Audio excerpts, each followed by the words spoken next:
Row. Hello everyone and welcome to the stream. I am Raw Zim and this is Ebon Sails Exalted, Season 1, Episode 21, On the High Seas. We are going to start off as we always do, with introductions, beginning with Kerr.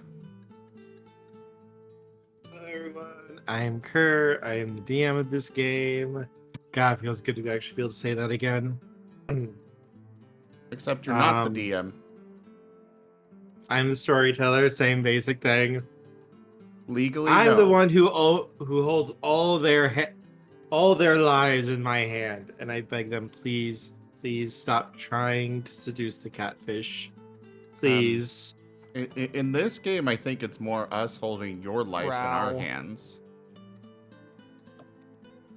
Minor details. Anyway, yes, I'm the storyteller. I run the game. It's good to see everyone here. And yeah, I'll pass it over. They kill gods. That's what they do. Yeah, Merle, we kill gods. Anyways, Guaco. I am Guaco, I'm a dragon-blooded, and I'm being played by Toshime. I am Zim, and I am playing as Nevis, King of Conquerors. And I'm gonna need to get a lot more titles for him, because we gotta get a lot more titles for him. But he is a Marten beast folk and a lunar exalted. Nevis is not evil at all. On to you, Sark.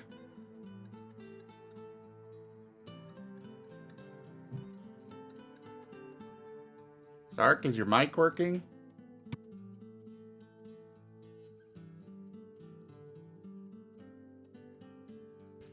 Okay, apparently Sark's mic is broken, but he says he is a woof woof infernal and his mic is broken. Well, he says fucked, but you know, broken. And lastly, for those that are here, we've got Arzi. Hi, I am Arzadeyu, and I play Zul, the dragon-blooded Dragon King.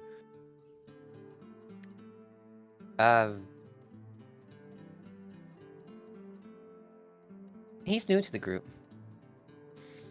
You said it wrong. No, No, you said it no. right. No, he said it wrong. My precious ears. My precious ears. No, Nevis, we don't need to be loud You right now. don't have ears. Yes, I do. No, you don't. I have ear holes. And you are Zul! Oh, my ears. My absolute...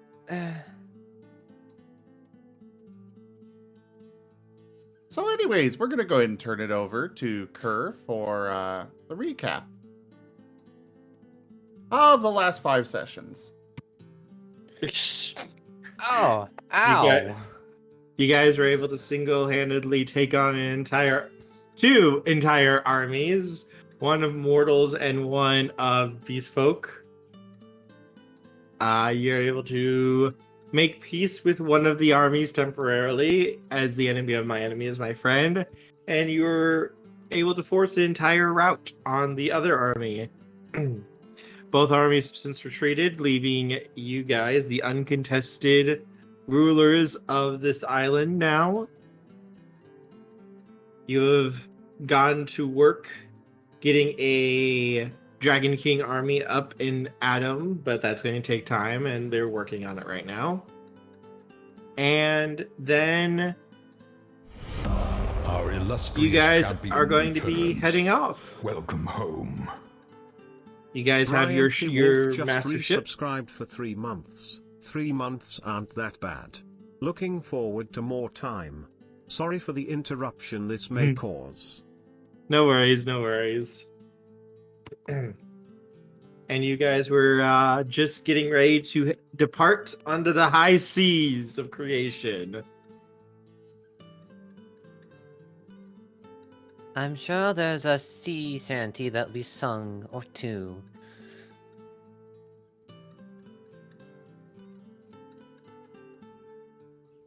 Brian the Wolf, thank you very much for that resub. But carry on, Kurt.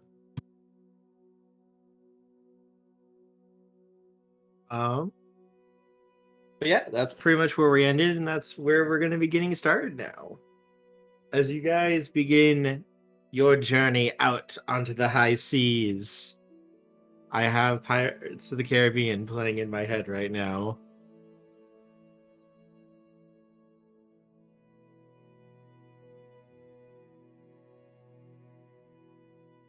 But you have a very large first aid ship that you guys are currently navigating through the waves. Nevis, I have a question for you. Go on. Would you be having the ship drive itself, or would you be having someone actually pilot the ship manually?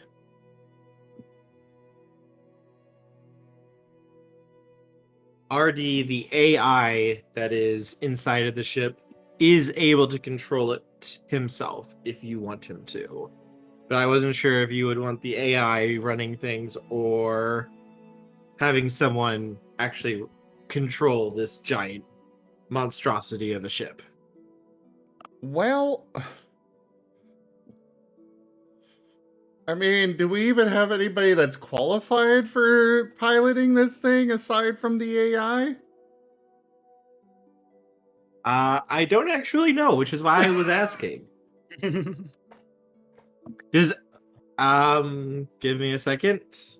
Let me get up the Evan Sales character sheet real quick. I have it way over here. Amos will have to get in voice for that, though, Wernie. You mean Amos is good at ship stuff? You know what? I know Nevis Hey, has no dots in navigate. Sark raises a paw. I think we have a few people who know how. Who has... Okay. skills. Okay. How many dots do you two have in navigate? Because Zul and Nevis do have 0.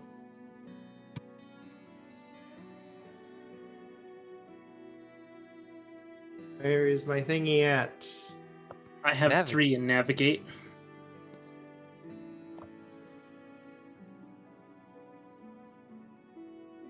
Well, There you it beat is. Sark, who has 2. That will do. Alright, let me just move this over real quick.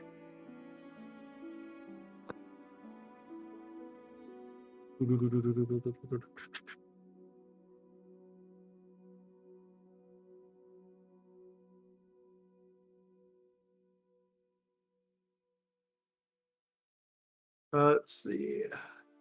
You have 3 in navigate. What is your sagacity?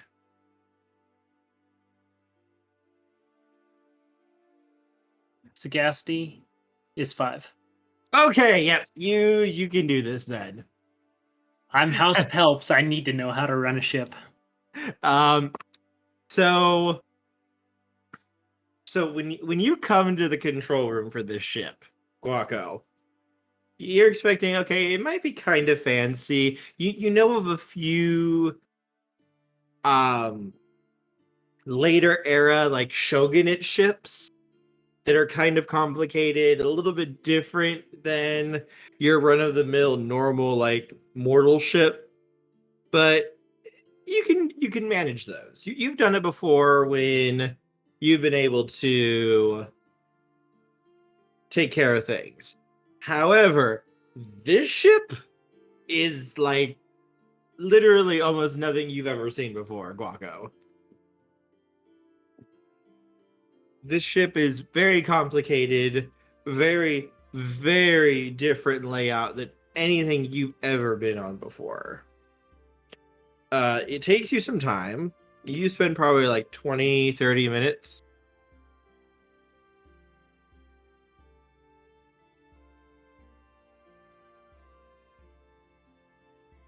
Just going through and kind of getting yourself oriented on where everything is. But you are able to start making sense of what everything does, what everything is for, and what everything basically how it actually works. It also helps that you have a talking AI helping you out too. But yes, you would be able to navigate this ship, and you would be able to control it and basically use all of the special stuff that it actually has on it. And it has quite a bit on it, Guaco. This thing has some major weapons on it. Most of its weapons look to be lightning ballistas set on the sides of the ship.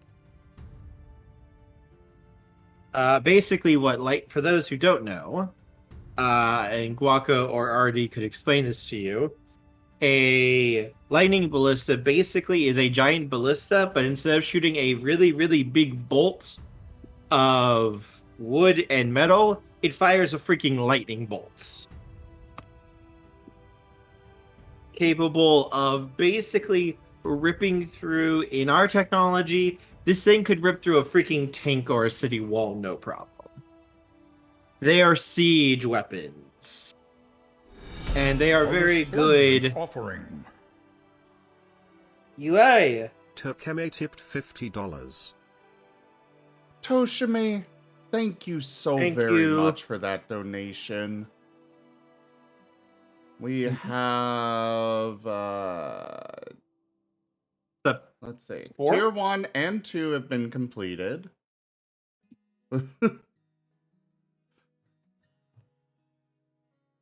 Trying to remember calculations. Or tier levels, brain not working. But either way, further to go before the full donation goal. Tier 1 and 2 have been completed, though. Thank you so much for that, Guaco. Or Toshime.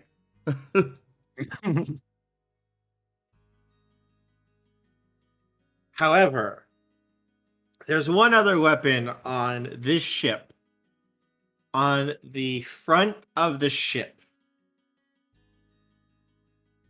This vessel has a very large implosion bow set up. Literally, it's set into the very front of the ship. The front of the ship slides down, and it basically slides out to charge and fire. It can also tilt from side to side, so it can track its targets as well from inside of here, this control room.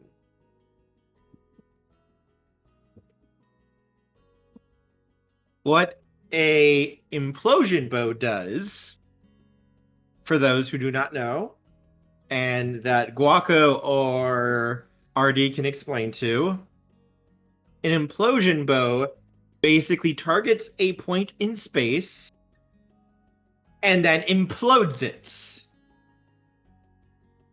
It pulls everything to a centered point that you aim at. This thing is basically like you conjuring a little miniature black hole for like 2 or 3 seconds that pulls everything right to it. This type of weaponry is very rarely used in the first age or in the second age. The only forces that have access to this kind of weaponry usually is the Realm and Luxai, and even then, their stuff is set up on very, very unwieldy sort of gear usually. Like, you're going to have like a whole team of like 50 to 100 people just to push this thing out, maintain it, load it, charge it, and fire it.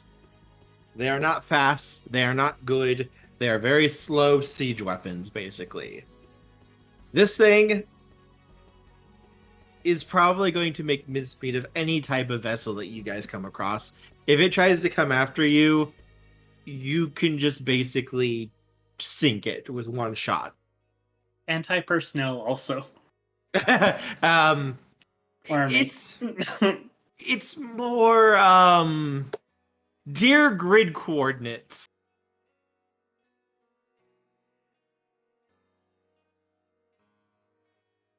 I'm sorry, RC, but it's not mincemeat. There won't be anything left. No, you just crush everything. It is a very nasty weapon. And normally, in order to charge this type of weapon, you need like at least 1 or 2 hearthstones, usually. Merl underscore 2009 shared with 1000 eggy bitties. Merle, thank you so much for those biddies. Thank you. Merle's just the best. And deserve lots of hugs. This ship also has a reinforced hull. It's going to be very, very difficult for... Thanks, Lyndon. Okay. I'll come up. It barely even started. Your guys' ship is made out of first stage materials. It's made out of the magical materials and magically reinforced wood and metal as well. Normally, fire is one of the worst sorts of things a ship could encounter. For you guys, fire isn't going to do jack shit against you. Your hull is basically alchemically treated, or it's a magical material that doesn't break. Your ship is going to be nigh on impossible to even damage with conventional weaponry. You would need first stage tech like what's loaded on your ship to even have a chance of trying to harm it. Put another way, if you guys, you know how Iceheart had all of her vessels basically blockading the harbor to protect it? Mm-hmm. If you guys wanted to with this ship, now that you kind of know how it works, Guaco, you could run through that barricade no problem. They could not do a single thing to stop you. Your fleet, your family's fleet, would be very hard pressed to stop this ship. It would take basically all of their first, or not even first stage. They have further on. It would take basically all of their ships to take on this one ship. They could probably do it. They have the technology to do it, but it would be hard. And they would lose a lot doing it. And that would start a civil war. Yeah, no, 100%. If they lost their navy, that's their only that's their big thing. That would tip the balance of power and shit would blow up. But yes, it looks like Guaco, you are the navigator.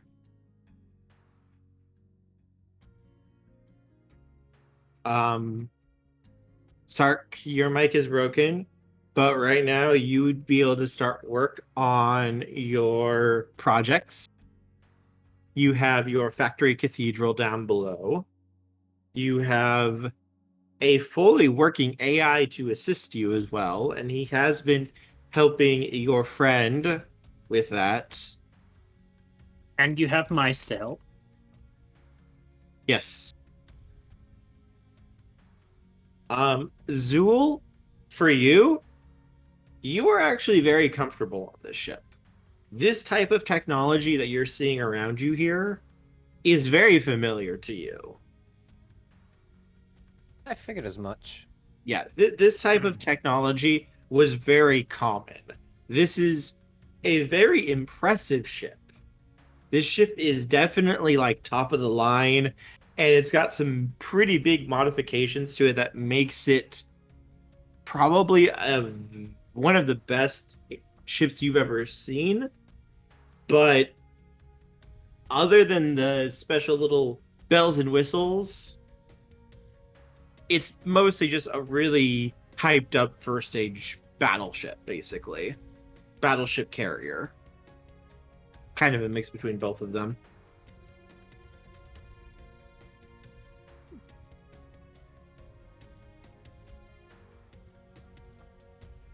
Nevis, based on like what you could be told by Guaco on all this stuff, your ship is basically not unstoppable, but against pretty much any conventional mortal army, you're basically a walking force of nature.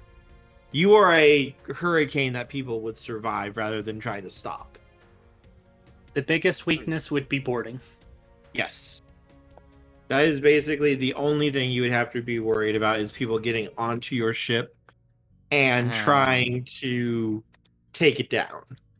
Even then, Nevis has armies.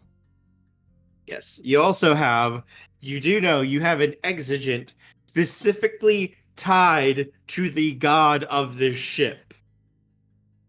Oh yeah, that too. We have a crab. Crab is Fred. To kind of put that in The crab perspective, is a different god. the exigent is the exigent of the ship. What that means, what you guys would probably be able to figure out and know without rolling, while he is on this ship, he is basically unstoppable. I mean, you're exalted. You kill impossible things anyway. But if you try to fight him here, you are fighting him. Home turf. Yeah. Oh wait, actually, Nevis. I think. Which book in the Dresden Files have you read so far? I am currently on. I think the title is Captured. Changes. Changes, yes. Okay, so he would basically have Intellectus on this ship. Yeah, I figured. He knows where everyone is. He knows where everything is. He knows exactly what is going on everywhere in the ship without even having to think about it. Though, I am curious, what happened with Nevis, with Nevis's speech?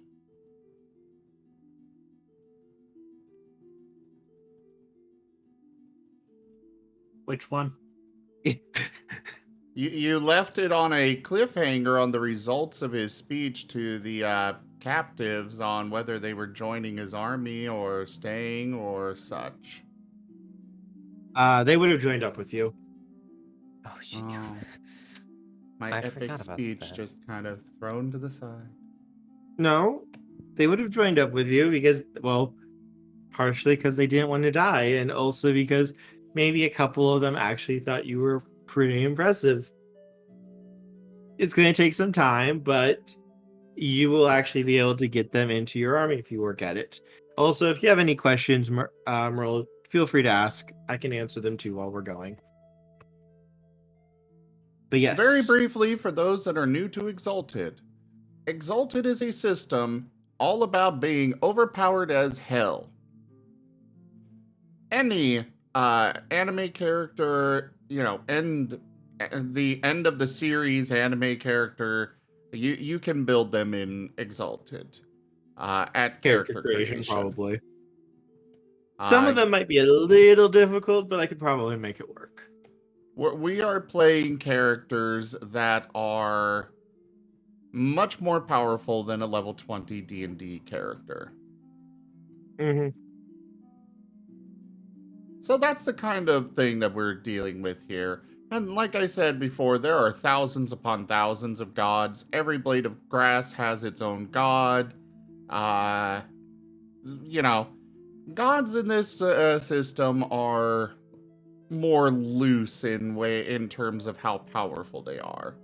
It's basically, how much. Gods Oh, directly get their power based on the field of their portfolio. If you're a god of like one specific blade of grass, you're a very, very weak low god. Some of those gods aren't even really sentient or awake, they're sleeping.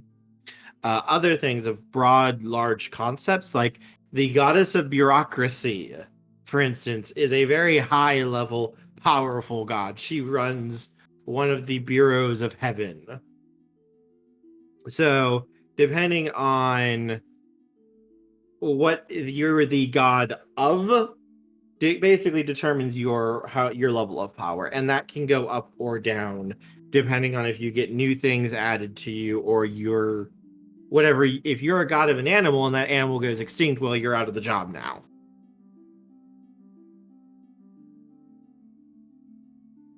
No, gods get basically an allowance of worship, so they are okay there. They basically just live in destitute hovels in Yushan.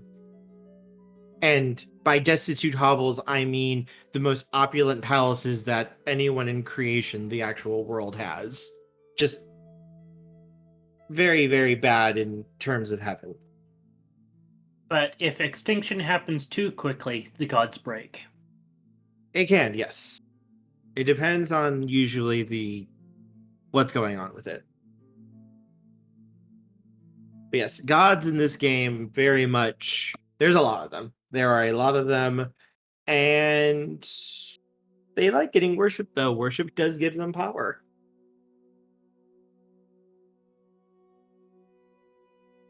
Actually, to also give it, Nevis, you also have a god who works for you.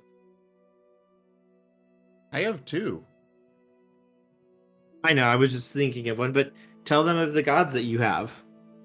Right now, Nevis has Crabirius, who is the god of crabs. And being a god of crabs means that he has a fairly large portfolio. The other one is a little Marten god that tried to take Nevis's title, and I guess he's still technically the god of the title, but now he works for Nevis. I'm assuming the tables turned when Nevis came to. Oh yeah, Nevis went to Heaven. Yushan. I was debating whether to use Heaven or Yushan, but for this system, Heaven is called Yushan. He went to Yushan and found out somebody was using his title, King of Conquerors, and went up to and challenged them to a fight, and he basically just was like, "Yeah, you aren't worth fighting. You work for me now."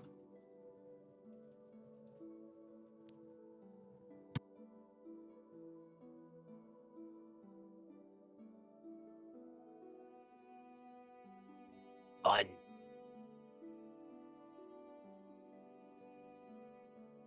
And yes, Guaco, could I have a navigation roll, please?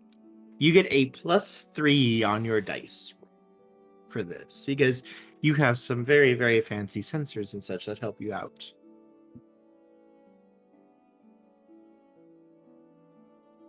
And we're going for the heart.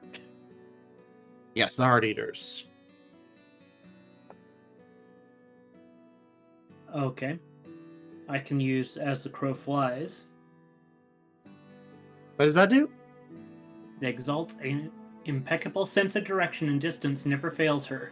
Exalt always knows the shortest mundane route between where she is and where she wants to be, even if the path is slightly unconventional.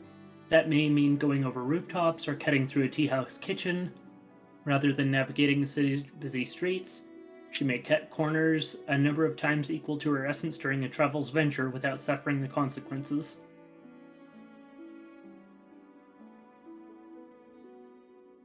Ah, Heart Eaters that way. We're going that way. That's a very, very useful charm. Did you forget that he had that? It's been a while.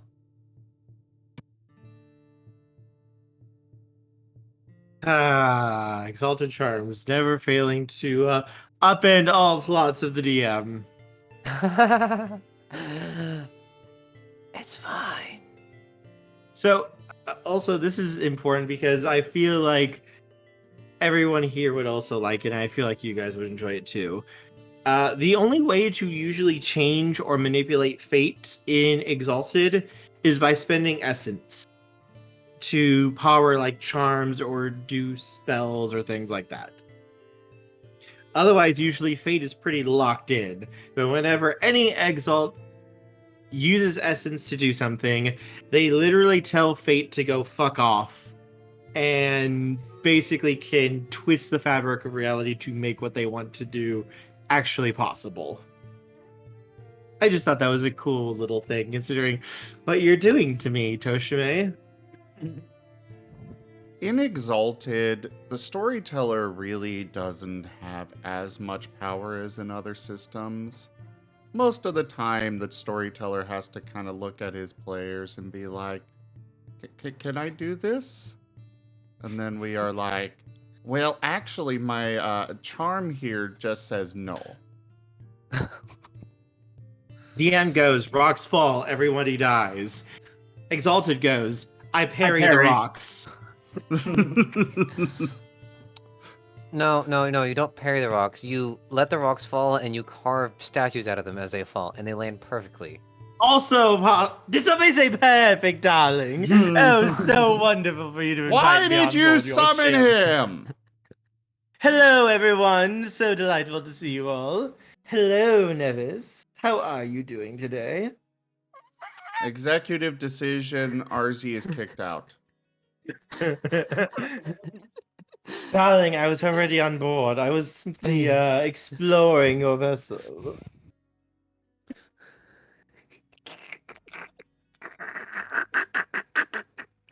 It's gonna take me a while before I stop saying that. No, you'll learn. You'll learn quickly.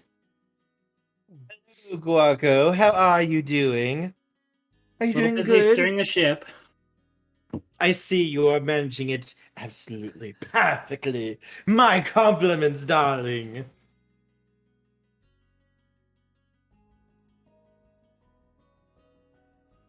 What do we do, drunken sailor? What do we do, drunken sailor? You look around the ship and be comfortable. Let there be music! As a full-on band of little fluffy bunnies show up, each with little instruments that begin playing music.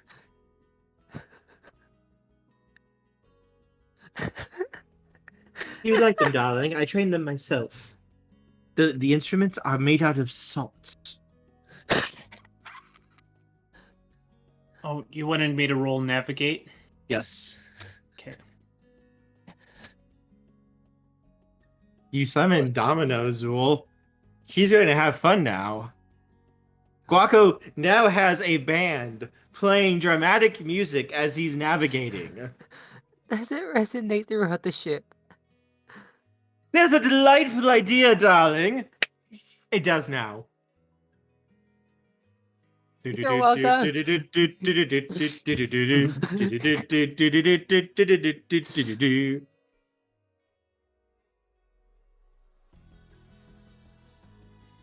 Is this some sort of play? Is there a play going on in here somewhere? Nevis is just going to walk off and get to training and converting his new soldiers.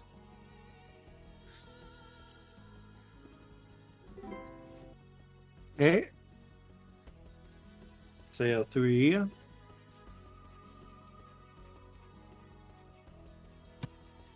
Yes, I'm using the old name. It's navigate still. No, I know.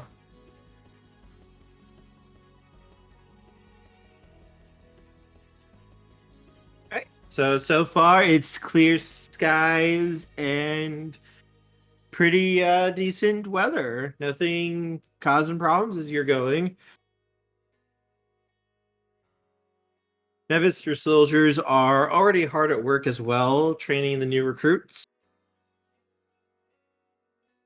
And they would be more than happy to welcome their general in to assist.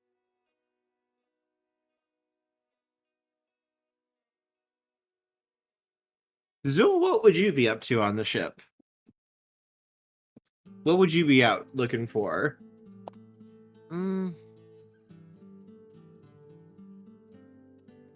Nothing comes to mind a whole lot besides getting acquainted with the ship, with his little winged drake. You could actually just directly talk to the ship. RD is always available anywhere on the ship. The AI that runs it. True.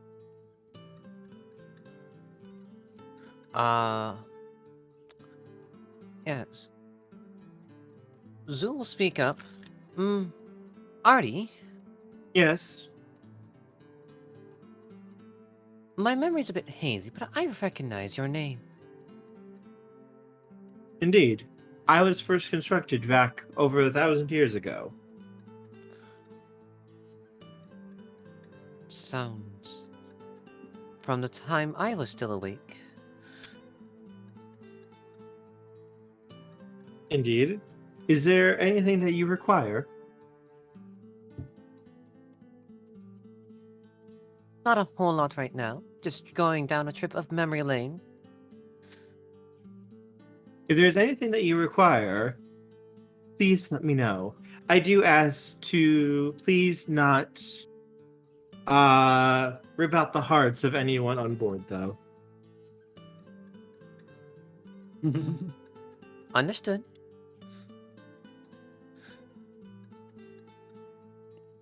For those joining us, one of the things the Dragon Kings would do is rip out the still beating hearts of their captives to offer to the unconquered sun, the god of the solars, as a sacrifice. Some of them would also offer their own still beating heart and rip it out of their own chests in the ultimate act of worship.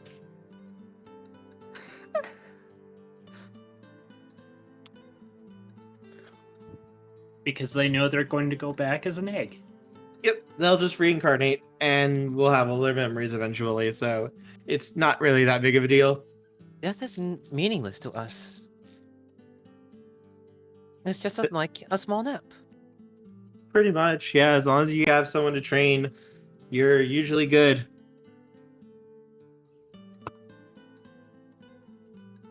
Guaco, give me another roll. Let's continue your sail.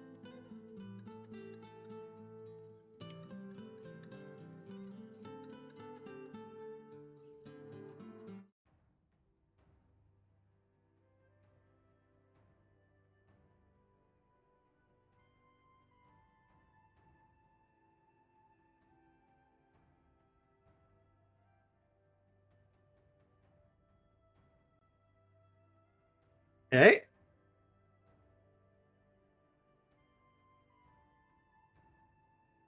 Oh, that was 5, actually.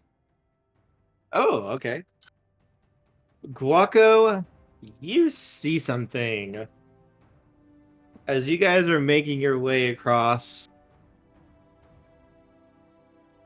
you see something flare up on one of the screens, and you hear Artie's voice. Oh my!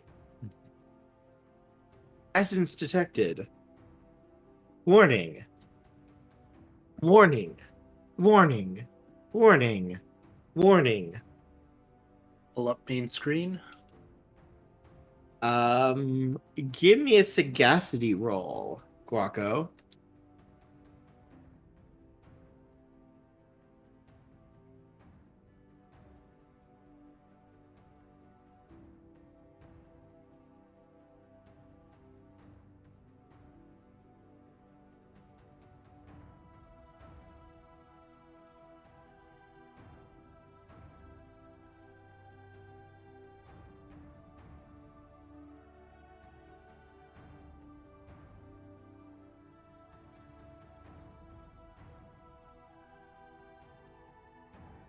Okay.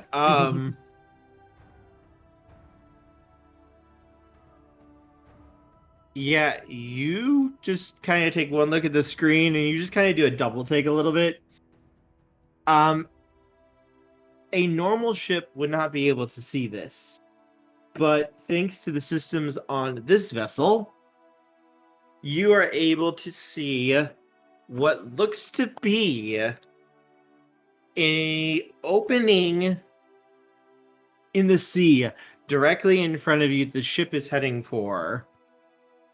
It looks like it is an opening to what could possibly be a sanctum. And your ship is about to sail right into it.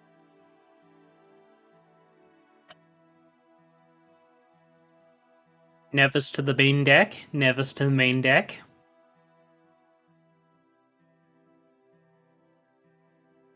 Nevis will go over to... I mean, the main deck, he's already on it. That's where he'd be training. To the helm. Front of the ship.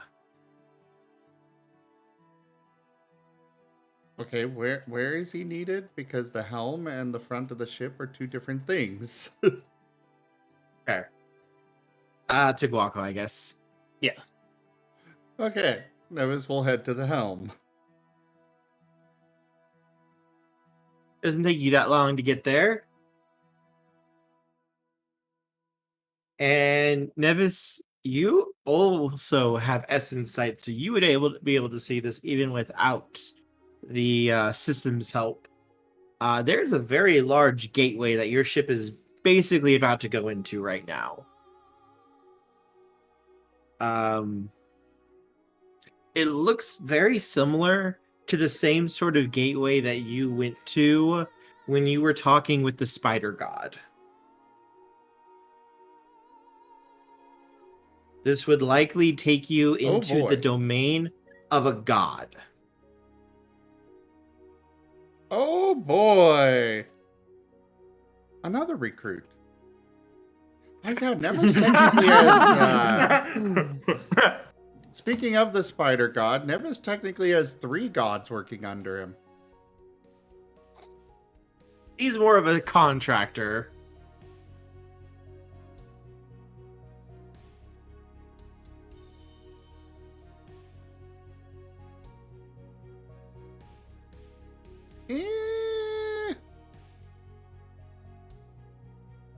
Did we want to head straight to it? Or did we want to navigate around?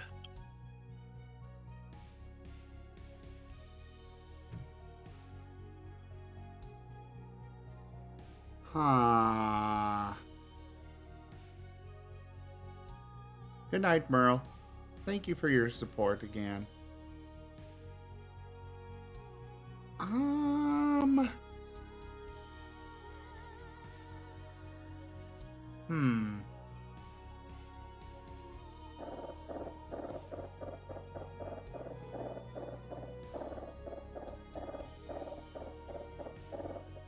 You know what?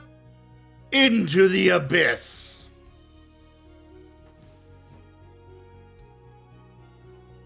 Well, I suppose that we do need to continue unifying all of creation. Might as well go say hello.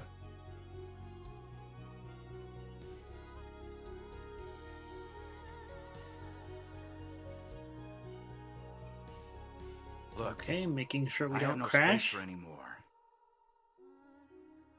And now the cursive junk. What, does Hark find junk while he's making something? Hey, Sark, roll me a d10.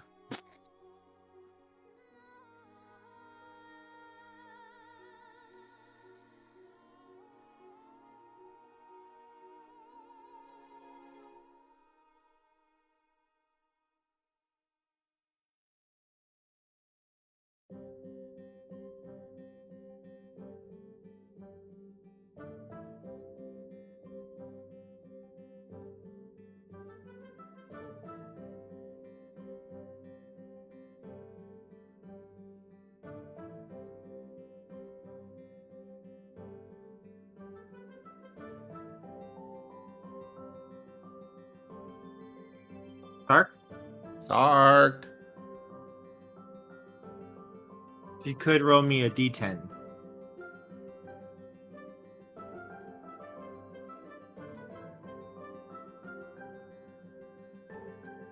I try to get Sark involved more, knowing that he's not having a whole lot to do.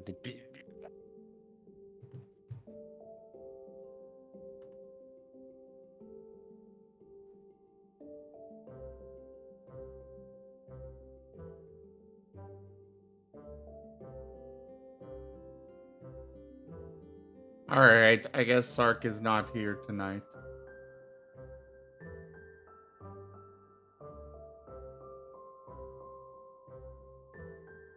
They might just got pulled away and forgot to say something. Maybe. Hopefully.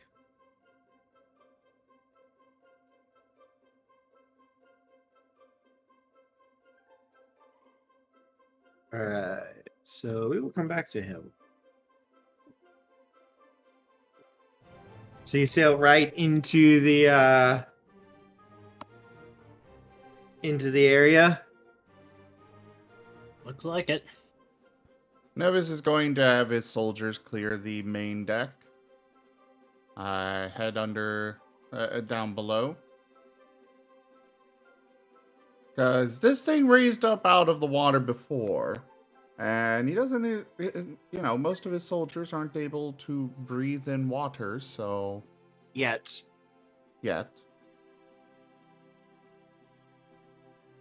Immediate injuncture of yet before he even finished.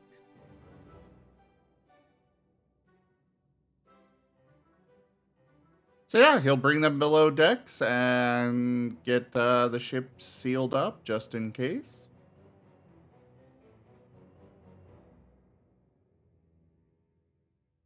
There seems to be a fuss going on.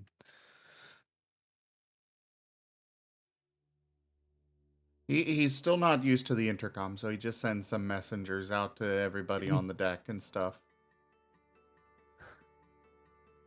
All passengers, please make sure that you are within the vessel. This is not a drill. All passengers, please make sure that you are within the vessel. As RD begins speaking up. Oh, right, that. Thank you, Artie. Of course, sir. Happy to help.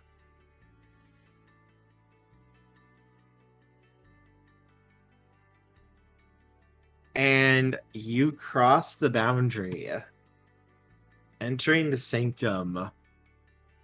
And you sail out and see a massive, what looks to be basically a castle rising up out of the sea. And it looks to be made out of a mix of stone and coral. Coral! It is a beautiful, beautiful palace. And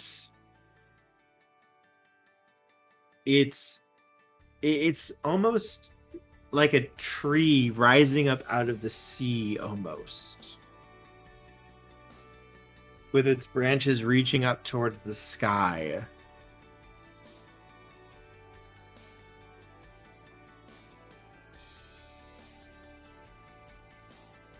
And you can see around the tree looks to be what seems to be a dock.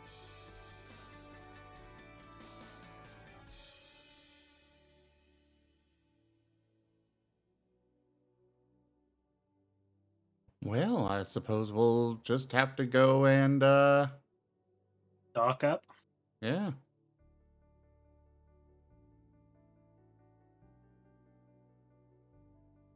As your ship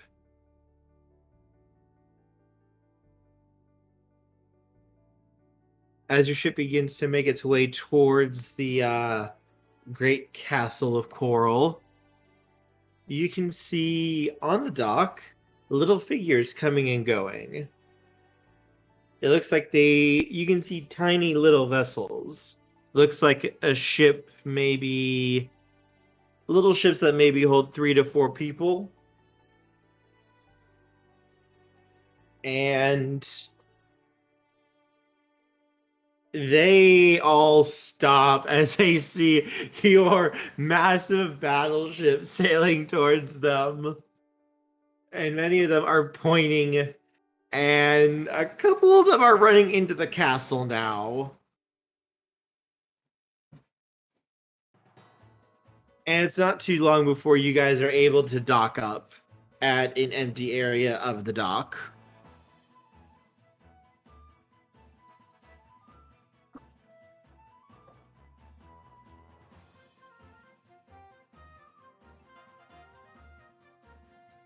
Zool Well, will head to good. where Nevis and Guaco are. They're in the helm. As little lights light up and begin pointing you in the direction of there.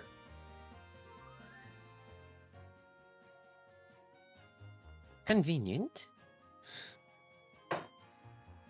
I do try to help. Thank you, Artie. You are kind.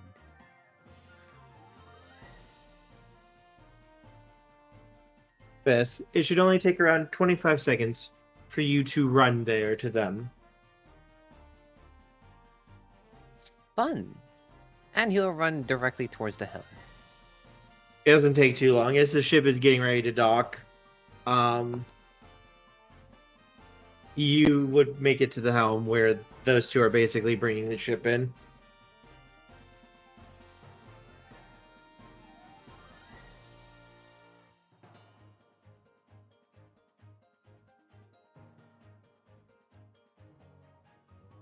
Nevis, Guaco, Zula has just arrived. Welcome, Zool.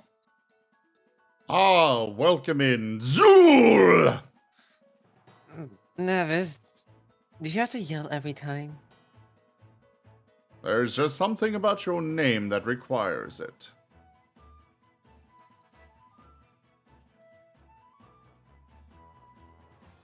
Well, what do we have here? It seems... I believe that we have found the sanctum of a god.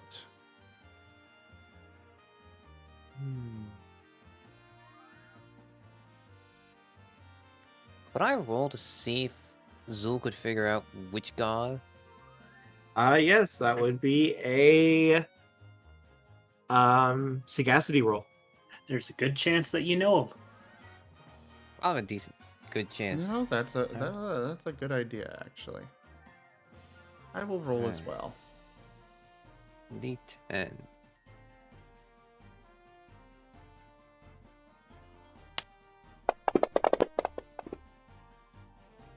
Holy crap! Nice roll. Nevis knows everything! I got a 3. All of those were successes. Damn. 11. 1, 2, 3, 4. Okay, Yeah, 11 successes. I think I know everything.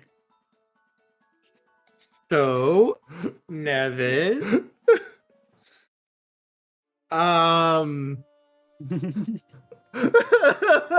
So Did you read up on this god? you actually know this because it was more just when you were in Yushan, there was a big talk about it in the background when you were waiting to go into the Colosseum, and you just heard all the details while you were just kind of standing there. And now you recognize it. Now you're seeing it for yourself. This is the palace, the personal palace of Fakaru is his name. Fakharu, Fakharu. I'm giving you that because I feel like I know where this is eventually going to go. So I'm just saving time right now. Oh, fuck. Haru, Fakaru, yes. he is the Western Censor. He is a lesser elemental dragon of water.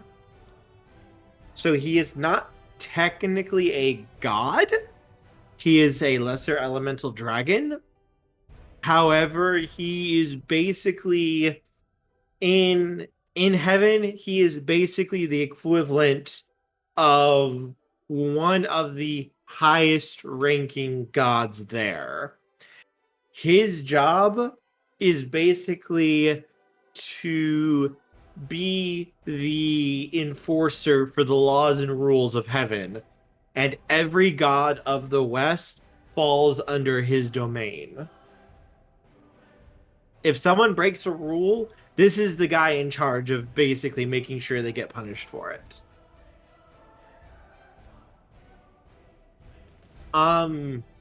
Also, though, with that roll of 11 successes, you also know that Fukaru has not been doing his job for like the last 2 centuries, give or take.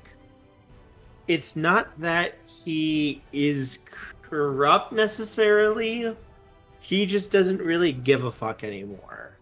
Because so many gods try to get away with shit, and none of the people under him actually care about doing their jobs right, then constantly take bribes and everything. He's just kind of gotten tired of it all, and he more or less is just kind of pulled back. He will still do things if, one, his job requires him to do it, or two, if someone directly calls on him to do something, he will do it, but otherwise he mostly just kind of stays here and does his own thing. He likes writing haikus and poetry. He enjoys creating art. He likes to have spirited debates with visitors that come. He's not bad. It's just he's just kind of tired of all the bullshit.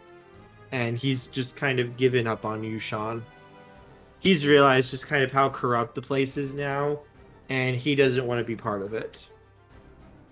But he's not allowed to retire because he's literally made for the job.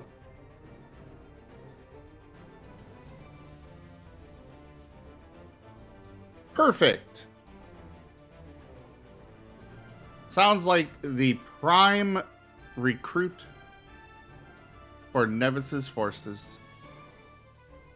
Nevis, Not quite. with that dice roll also, if you got Fukaru under your banner, you would basically have the gods of the West under your banner. Mm-hmm. Literally, Fukaru's word is law here. The only one who can gainsay him is basically one of the Incarna, the Unconquered Sun, Luna, Gaia, or the Maidens.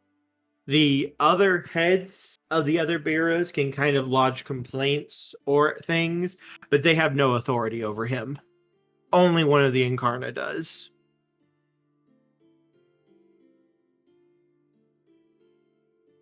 Basically, in matters of law, whichever censor has a case, their word is law, and it doesn't matter if it's true or not. What they say goes.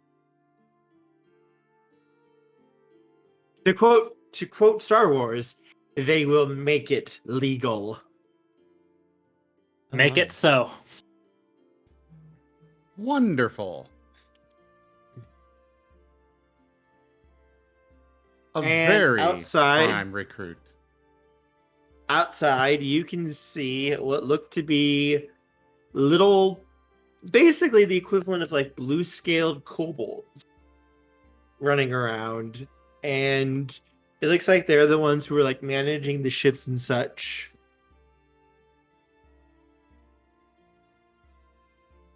And soon your ship is parked at the docks and ready to go. No doubt some of them have already gone to alert Fukaru of you guys arriving here. Of an ancient imperial ship. Mm-hmm. First age, if I'm correct. First age looking? No, it is actually first stage. It is Okay. actually a first aid ship. Nevis is going to...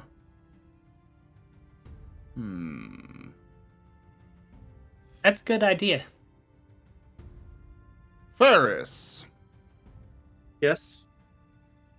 I require my finest, my finest armor for this, and do ensure that we have only the grandest of an honor guard from the various armies to accompany. Let's make a show of our entrance.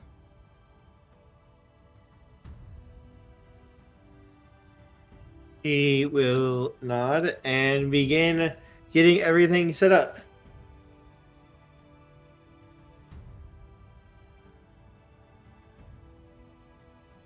Also, it might be good to prepare some tea and other refreshments.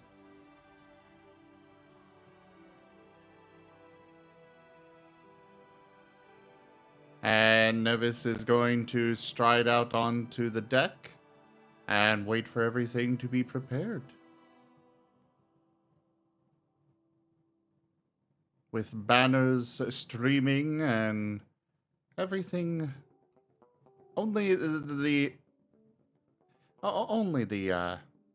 most fanciful of things.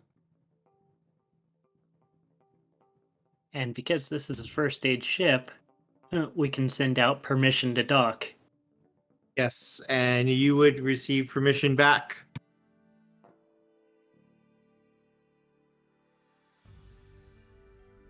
That was easy enough. Yeah, no, they're not going to tell a first age warship to not dock. That ends with the possibility of an implosion bow firing on the castle, and no one wants to tell Fakaru that his castle got shot because someone decided to tell the battleship, no, it can't come to dock. No one wants to have that conversation. Sounds about right. And before long, actually, there is signs of movement as a large dragon comes flying out of the castle. He is easily between 15 to 20 feet long, Chinese style dragon. His scales are a very, very light blue, like the color of clear, pure water. And he is clad in a kimono that shows images of a great and beautiful storm upon it. White and blue, etched with gold where lightning strikes.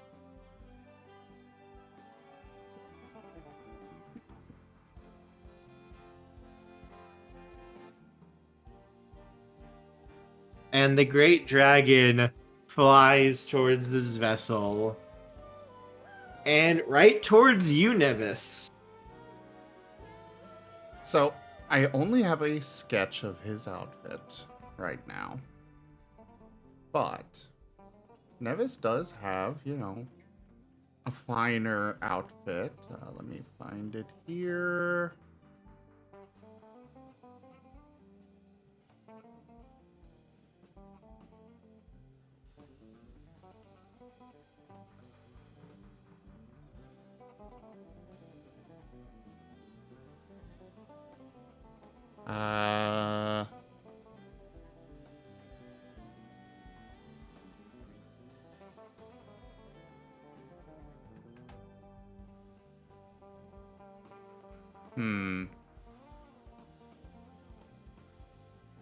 Might be better to crop this.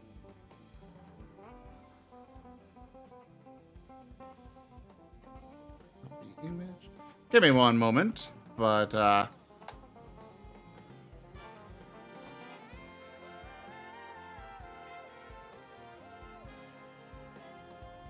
carry on with the situation, the description and whatnot. Yes. This it looks like it is the censor himself coming out to meet with you, Nevis, as the preparations are getting basically put into effect. He is flying a good 10 or 15 feet above the ship, kind of looking down and observing, kind of in curiosity almost.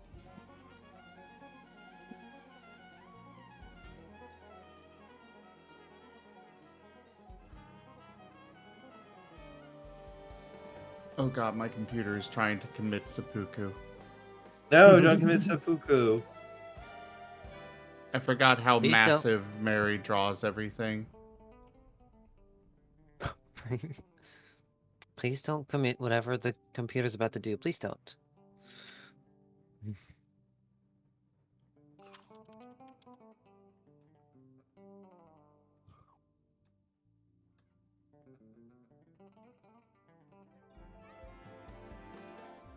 Don't let your computer die, Zim. It must live. Okay, I will let it die. I just said don't let it die. Well, That's as the a wrong game, Sam. Wait, if what game are you the referring to? Let it die. Let it die, let it die. Let It Die is a game from the PlayStation which was heavily monetized, but it had a lot of style. Ah. Just going to send this to Kerr. Mostly so it's easier. Boom. Don't That's He it. is It's a- fabulous.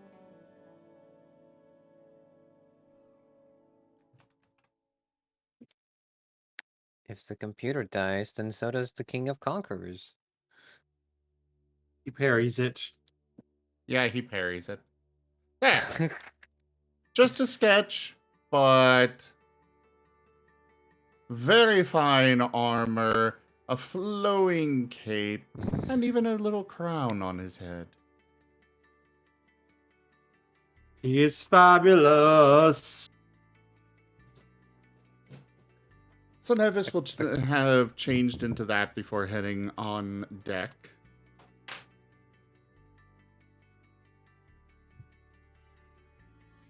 Okay. RZ, Yes. not Kerr, RZ. What? Yes. RZ with a Z. Oh. For some reason, I was hearing RD. I heard RD.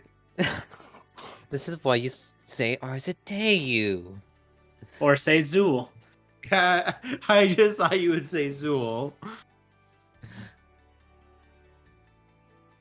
Well, no, because I am referring to Arzadeu himself after his comment in the chat and reminding him that Nevis is very capable of killing him. Not just your vessel. An Exalted will and can hunt you down in whatever galaxy you are in. The same goes for you, Lyndon. I don't care if you're a demon god. An Exalted can exterminate you. An Exalted can kill that which isn't even alive. For those who haven't heard the story, a solar, after only being a solar for 3 years, suffocated and strangled a primordial. Basically, one of the great creators of the universe. Primordials don't need to breathe. They still strangled them somehow to death.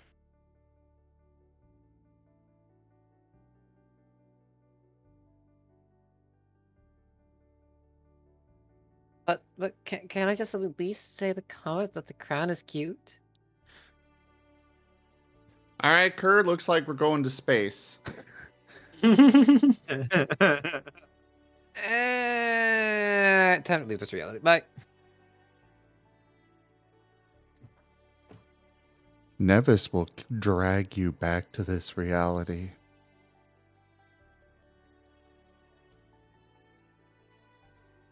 This is the part where you recruit a sidereal. Yes, exact. Actually, he has a sidereal. He's already recruited one. A very old one, very powerful one. Mm-hmm.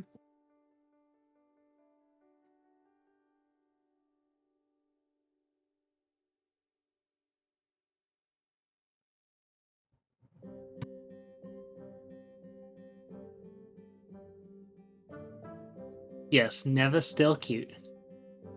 Hashtag Nevis cute. Nevis, if you just allow this one time and one time alone, we won't call you cute anymore. I can't guarantee that.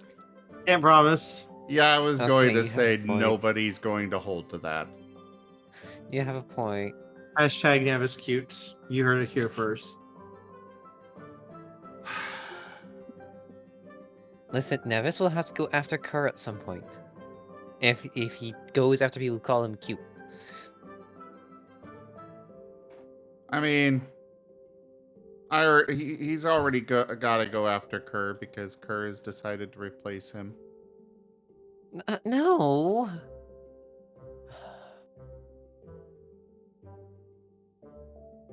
See? Look at the chat. Toshime. Carrying it on. Hashtag Nevis cute.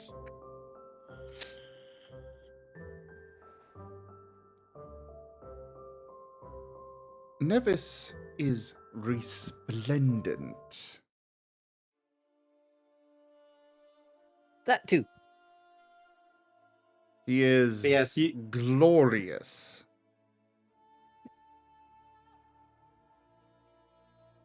But yes, circling the ship above as you step out, you can see Fakaru circling the vessel. And he is looking kind of bemused and curious. Nevis will stride out on deck.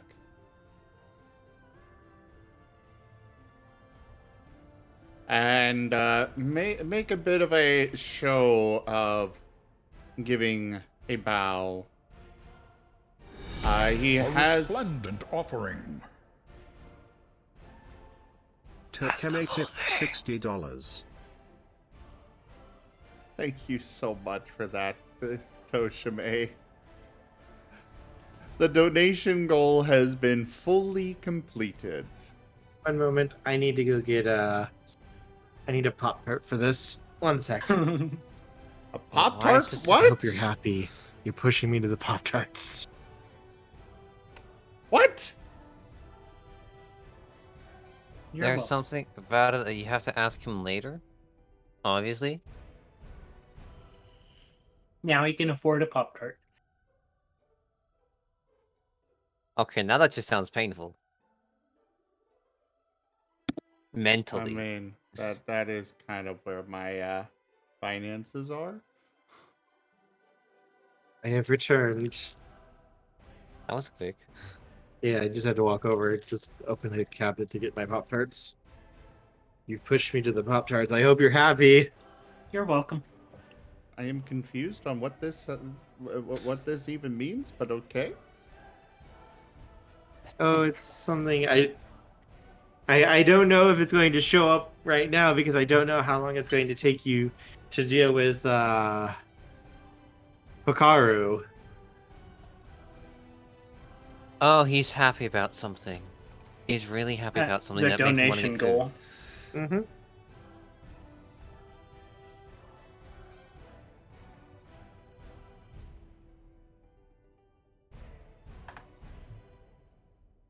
Well, since it has been a while from the last time we had the goal completed.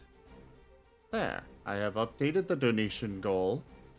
And now we can get an NPC icon if it gets completed. And I'm kind of leaning towards an icon of Criberius. Or Ferris, one of the two. Little crab god. But anyways, Hikaru. Nevis is Okay. giving a grand bow, one of more mutual respect rather than, Subservience. exactly. He has his spear, of course. He has Krabirius on one shoulder, the Marten on the other shoulder, and of course his own familiar encircling his neck. He would have members of his army, both the fair folk one and his own personal army, marching out in, grand show fashion. Before he calls out, "Greetings, wise judge. It is an absolute pleasure and honor to make your acquaintance.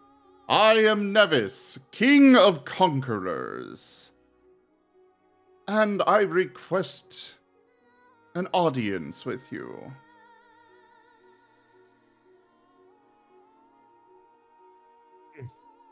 You hear loud, booming chuckles come from the dragon.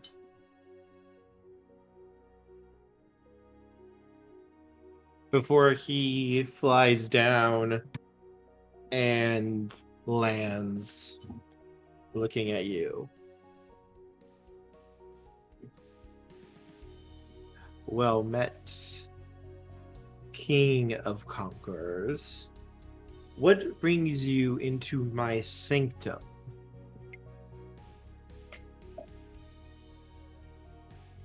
Well, we were on our way to... I will fully admit, it was by happenstance that we are here.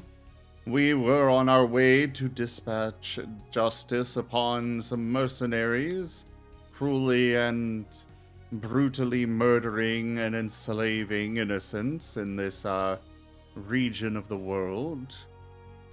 But I do believe that it is a fortuitous meeting.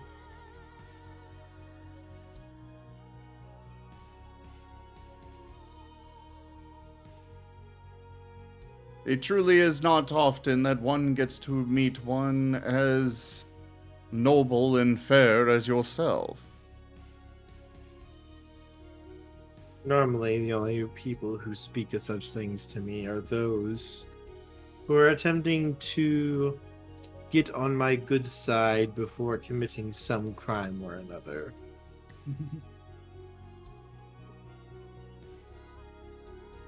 And those people are indeed despicable and deserving of whatever punishment and more that you may deem necessary.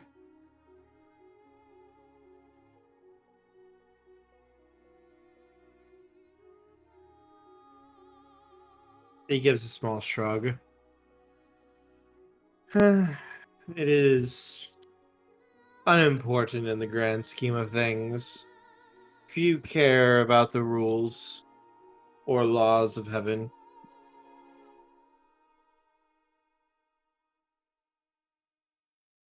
And that is something that really should be fixed.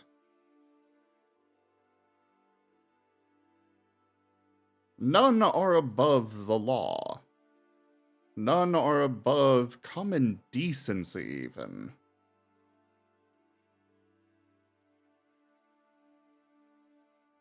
You enslave, you murder, you threaten, you deserve the punishment. And Nevis is going to gesture to the side to have that one noble that he had stripped of his titles and everything brought out.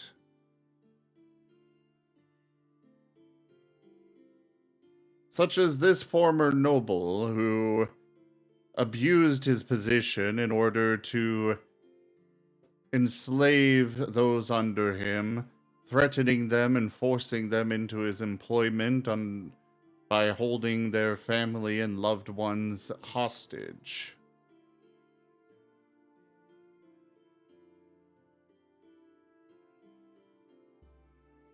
I realize that many do not follow the law as they should. But that is something that I seek to fix in this world. That is something that I seek to unify everyone together under the ways that it all really should be.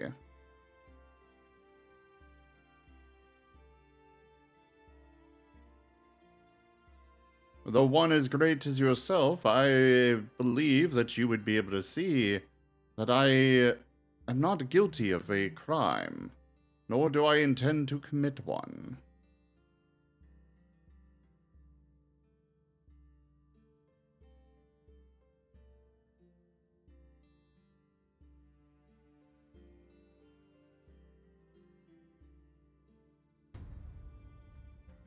Kirk?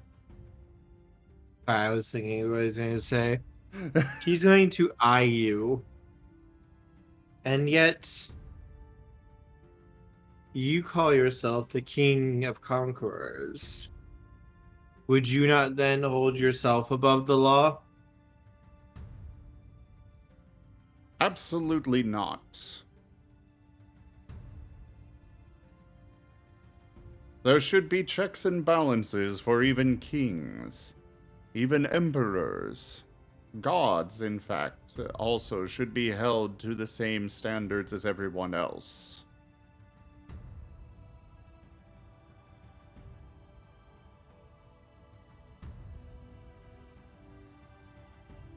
A judge would have the world that I seek to create. A judge would have as much power, equal on terms, as that of the king himself.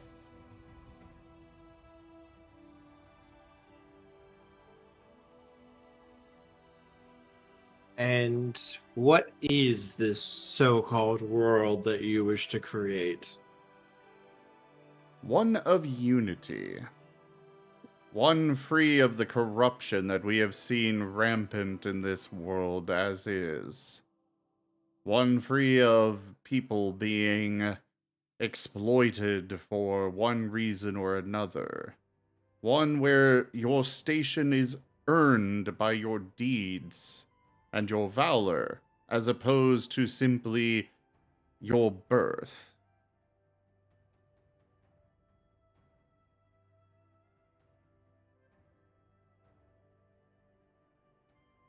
I One remember... Oh, God.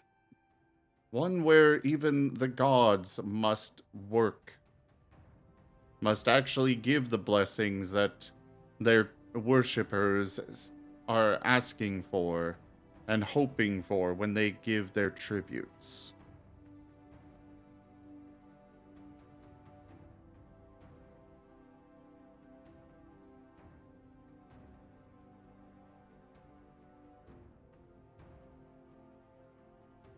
Go I ahead. remember when such a world did exist.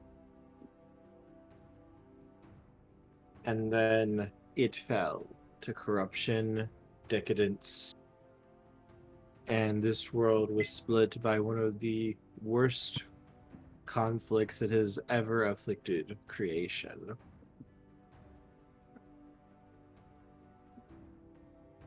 Why would such a thing simply not happen again?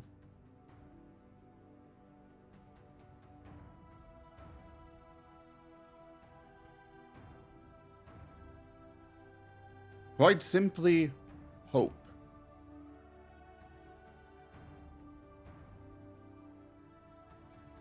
While yes, there is always that possibility of things going back to where they are now.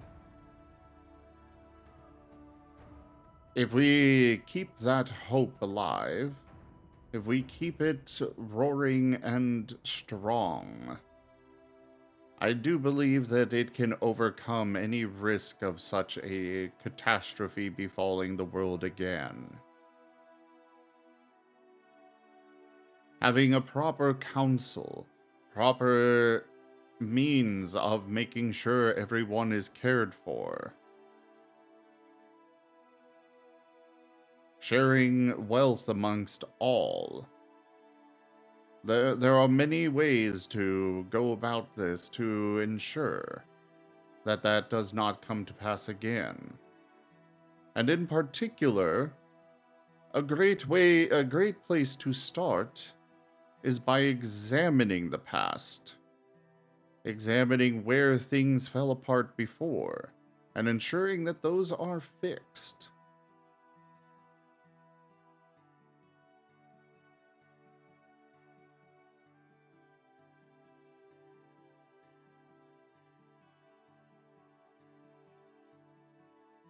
Fixed, you say.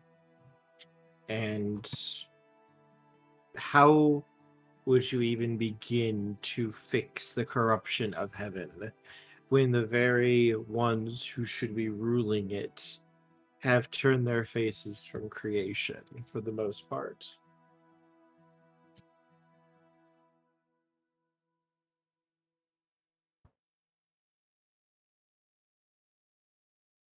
Quite simple. By enlisting the aid of those that do want that to be a thing again. I understand that you have become jaded against the world as it is, against both Yushan and creation. I have heard these things. But I do believe that deep down inside of you, you do feel hope for that coming back, do you not?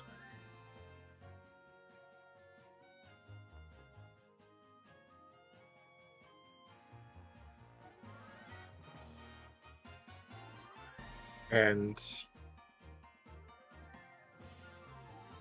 I have heard such little stories before. What makes you different than all of them? I am Nevis, King of Conquerors. There is nothing that I do that is little.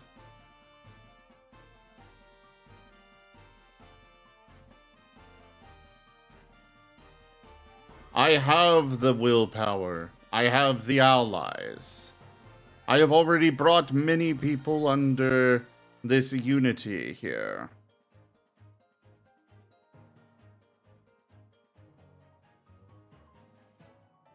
There is a great many things that can be done. There is much yet to do. But it would definitely go nowhere without your guidance, without your persistence in ensuring that these laws are kept, that we bring those that are corrupt back under where they should be. I have already made strides with, insert spider god's name here. Mm-hmm. I've already brought them under my banner, helping them to see that, yes, they do need to follow the law. They do need to give what they promise their people. Karana. We are seeking... Karana? Yeah. Okay. We are seeking out mercenaries that were exploiting the poor, that were murdering them. There is a lot to be done still. But I do believe that you hold the power to aid in bringing this about again. Of bringing that good world back. Getting rid of this corruption that is rampant. These gods that do nothing for their people, that worship them, that do nothing to protect them. To root out the corruption and the evils in this world. I even seek to eventually bring the fair folk in and redeem them, those that are willing.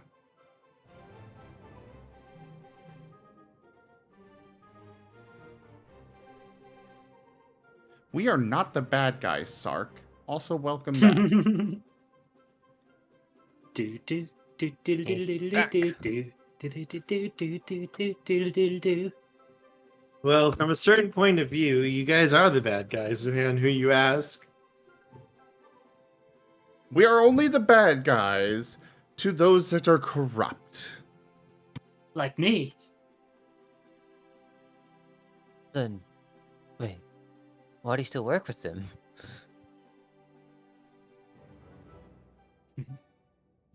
Confusion. Keep your friends close and your enemies closer. Nevis, make a. Let me see. Let's see. Make a.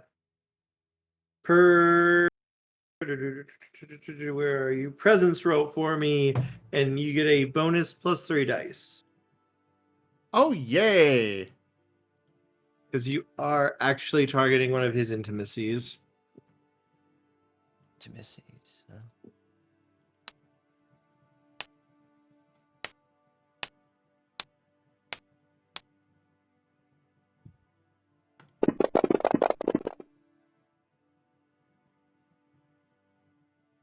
Oh, that's a lot of ones.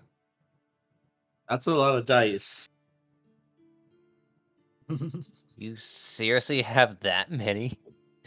Nevis has stacked his presents out the wazoo. A miss.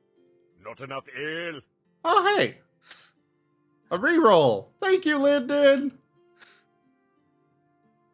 Let's count this first. I count.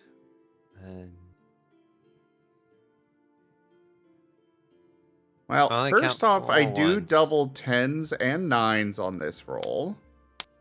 I'll roll those first. Might as well see what this result's gonna be before I go re-rolling. So let's see, 1, 2, 3, 4, 5, 6, 7, 8, 9, 10, 11, 12, 13, 14, 15, 16, 17. Minus 4. There are 4 ones. 13. 13. Kerr, how good of a number is that? That's good. Let me put it in terms that everyone here is going to be able to understand here, okay? The average attack roll of a normal soldier is going to be between 3 to 5 dice, usually, is how many they roll. Their AC basically is 1 or 2, normally. Nevis just rolled 26 dice and got 13 successes. Usually what's considered the highest difficulty is 5 to 6 successes needed. Sometimes maybe a little bit higher, but not usually unless like magic and such get involved. 13 freaking successes. Remember what I told you guys about before? About, And Exalted Exalt strangling. Exalted deciding to go, no. Yeah, fuck you, storyteller. We're doing this now.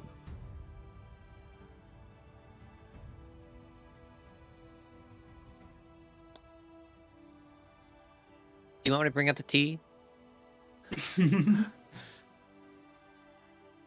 You showing up would be a good thing. Nevis, he is looking at you. He is looking at you so closely. It feels like he is looking like deep into your very freaking soul. right now, I'm just debating if I want to re-roll just to see if I can get even more. No. No. No, you already got maximum successes. You're not. To use a community reroll, you have to have the community say yes. We say no. I still want to see what the result would be, so I'm gonna roll. Okay, it doesn't count anyways, so... I know yeah, it it's doesn't, but I fine. want to see what the result would be. Let's see. There's 1, 2, 3, 4, 5, 6, 7 more dice.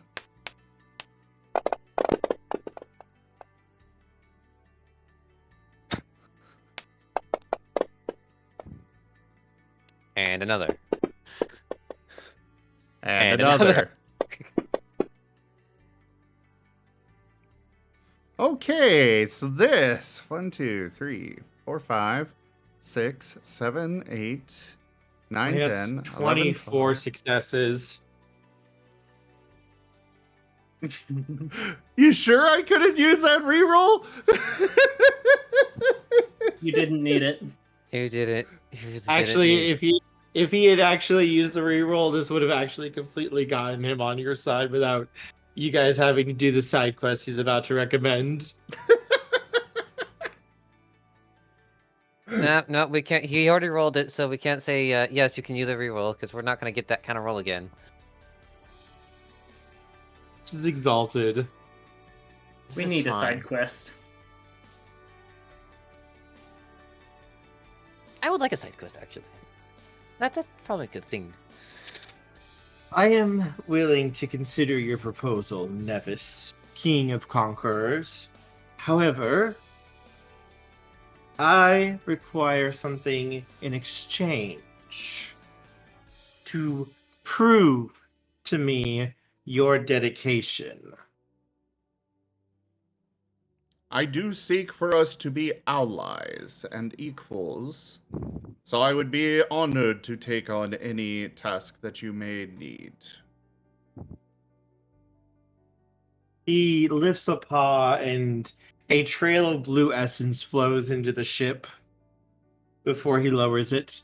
I have just given your ship the location of a outlaw, a god who has broken the laws of heaven. He is not far from here. I have simply had no true cause to seek him out.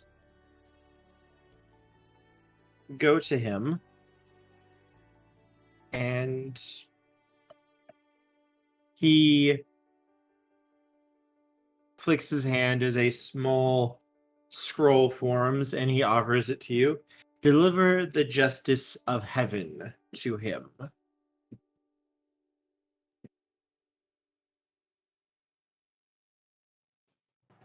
Do Are you? so, and I will consider becoming your ally.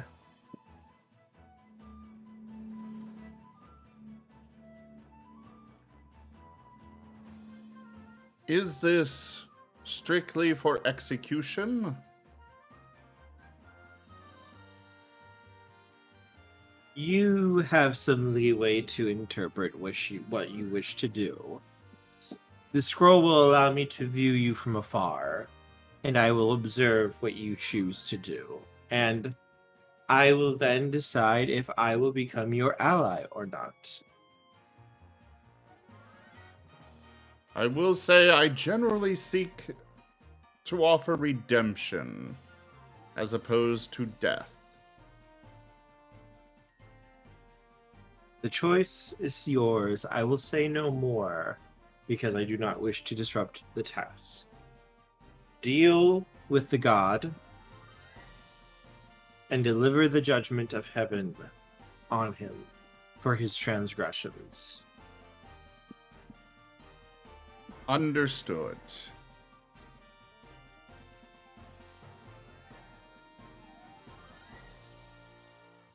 I do hope that, regardless of your decision, at the least this will help to affirm your place as the judge of the West.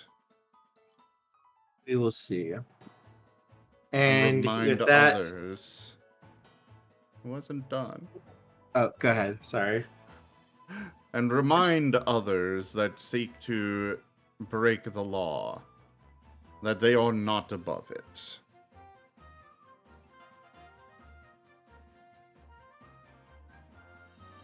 Okay, now I'm done. He will look at you, Nevis, before coiling up and then taking flight and heading back towards his castle.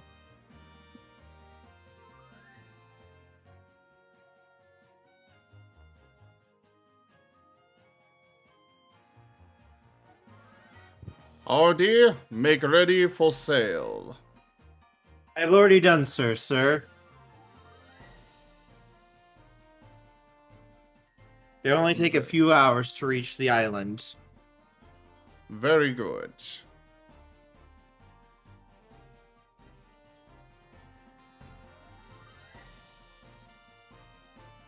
And Nevis is going to set about getting everyone ready for a fight.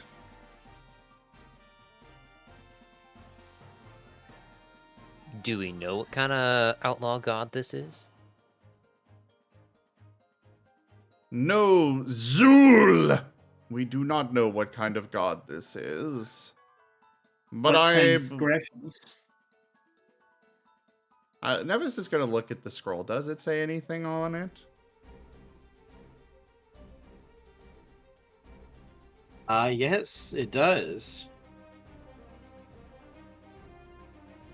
It says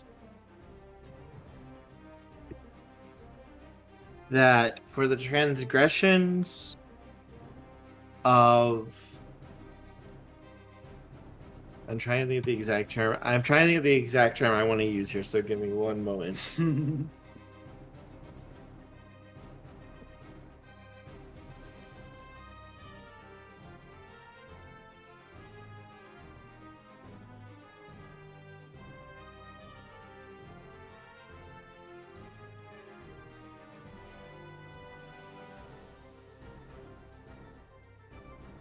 Apparently, the laws that were broken was he has basically taken over and is actually ruling over people rather than anything else.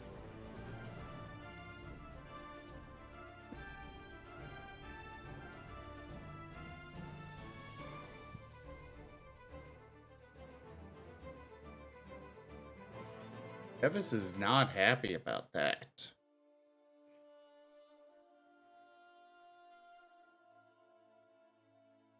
And it is for that reason that he has been found to have broken the laws of heaven.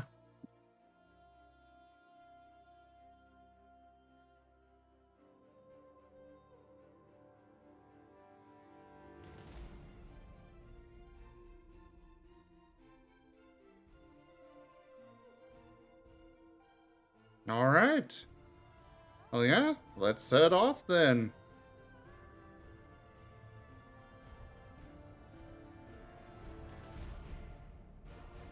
And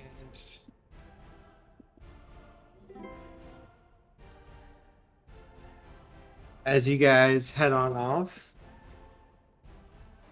you have the exact location and such of where he is at, where the village that he rules over is.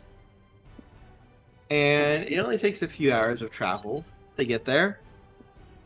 And the island is beautiful. Like, this is like very nice beaches leading into what looks to be some woods almost, but you can see paths have been cut through it, and the paths even have actual bricks and such laid out for people to walk across. The village is going to be about a mile inland, so you would need to take you would need to actually take the path to get to the village. Depending on what you guys decide to do, how you guys decide to do it. But it looks like there are actual like paths laid out and such. And these aren't just like, you know, normal dirt paths like what you would normally see. These are actually like brick and such. Like, whoever made these is like, you would not see these anywhere but like the biggest places. And even then, Like, this type of thing is almost unheard of. Hmm. What does this guy do? If he ruled over... If he was worshipped, he should have been happy. He has a lot of things.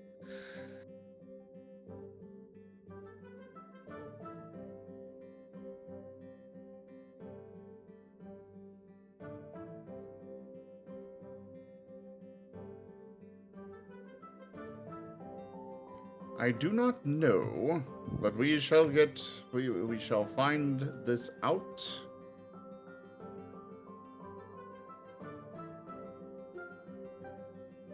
And dispense justice.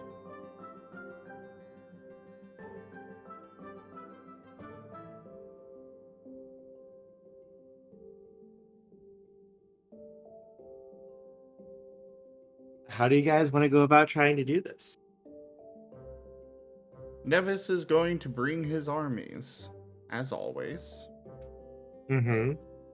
And it will be a grand march into the village.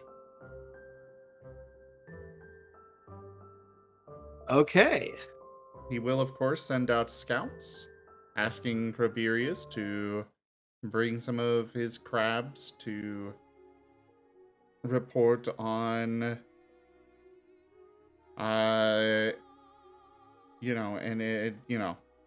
send them in as spies, basically. Mm-hmm. And otherwise, they just march in. And I'm going to ask Zul, what would be the first age equivalent for justice in this situation?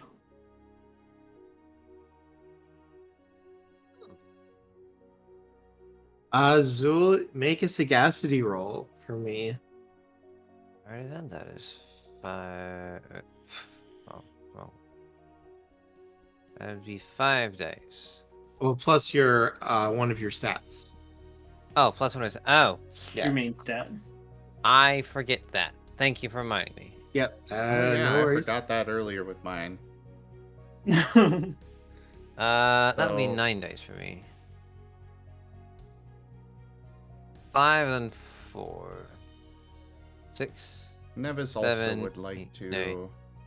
I would also like to know for Nevis's sake what it would be. That's a 10, so I roll one more.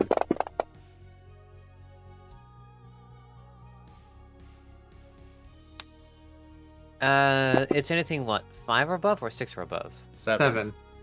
7 or above, thank you. 1, 2, 3. Ouch. I got a 3. That's still considered to be very, very good in this game. Okay. That Nevis knows. Zul and Nevis would both know. Normally, this type of thing would have the guy get stripped of his duties, his job, and possibly his life, depending on what the censor decides to do. And, you know, how much star metal they need. Star metal. It's the magical material that the sidereals use, and is very useful in artifact making, too. It comes from the corpses of dead gods. Alright. At least it's not soul steel, where they're still alive and being made of metal. Yeah, you take someone's soul and literally beat it into a special type of ore and trap their souls for all eternity. It's not a pleasant way to go. Well, Guaco. In the first age, we'd either strip them of a title, or far worse. Debase them, make them nothing, or kill them. Or sometimes a star metal.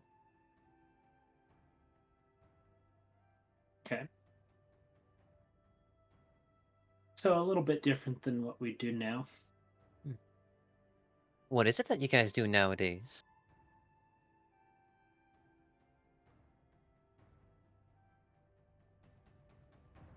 There's a whole religion on how the gods must act. and how they'll get their worship in piecemeal. If not, the Immaculate Monks will take care of them.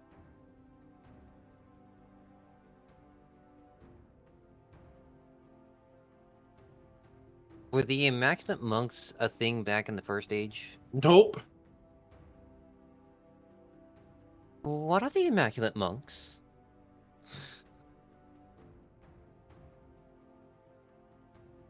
The easiest explanation for you to understand would be they're the ones that took up the spot of the Solar Exalted.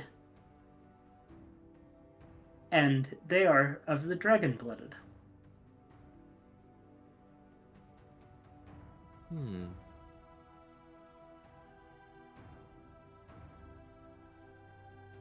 Which you are a member of. Yeah. I wondered if that all became of that reception.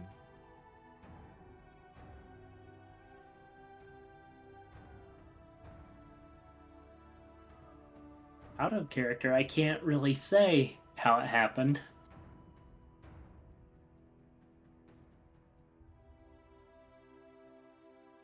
I mean, I could say out of character that this is... Nah. Don't think Zool would know. Either way. Yet. But you kind of hit the nail on the head with what you just said. Damn smart. Let's see. Kurama will be RP. Current day. Mind me taking notes for the moment.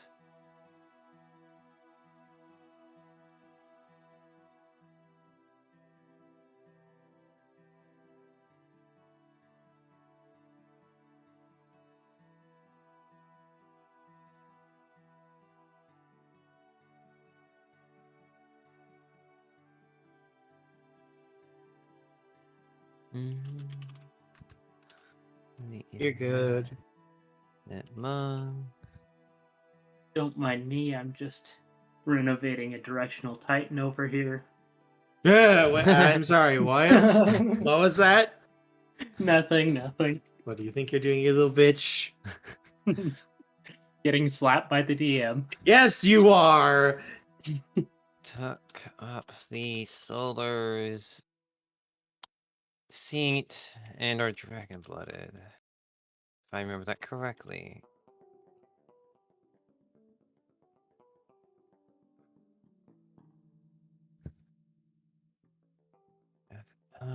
From the usurpation. There we go. My notes are fine.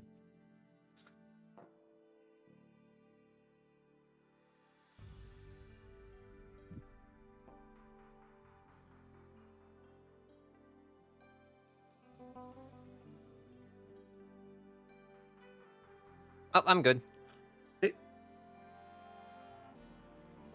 So you guys are just gonna go marching into... Oh wait, sorry. No, yeah, okay. Actually, Zool would like to get his research team out, see if anything unusual can be found. What are you looking for? Like, what sorts of things are you kind of looking for? I would say abnormalities in daily life, but we don't know what daily life is nowadays. Yes, you would have to actually go to the village first. Or send the scouts in first to see before marching in the army.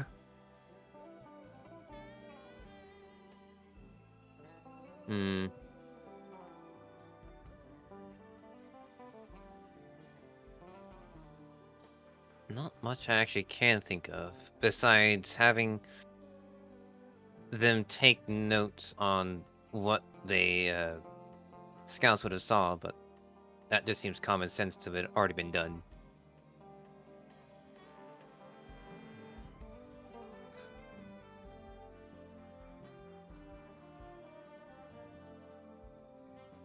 Would you like the scouts to report back first?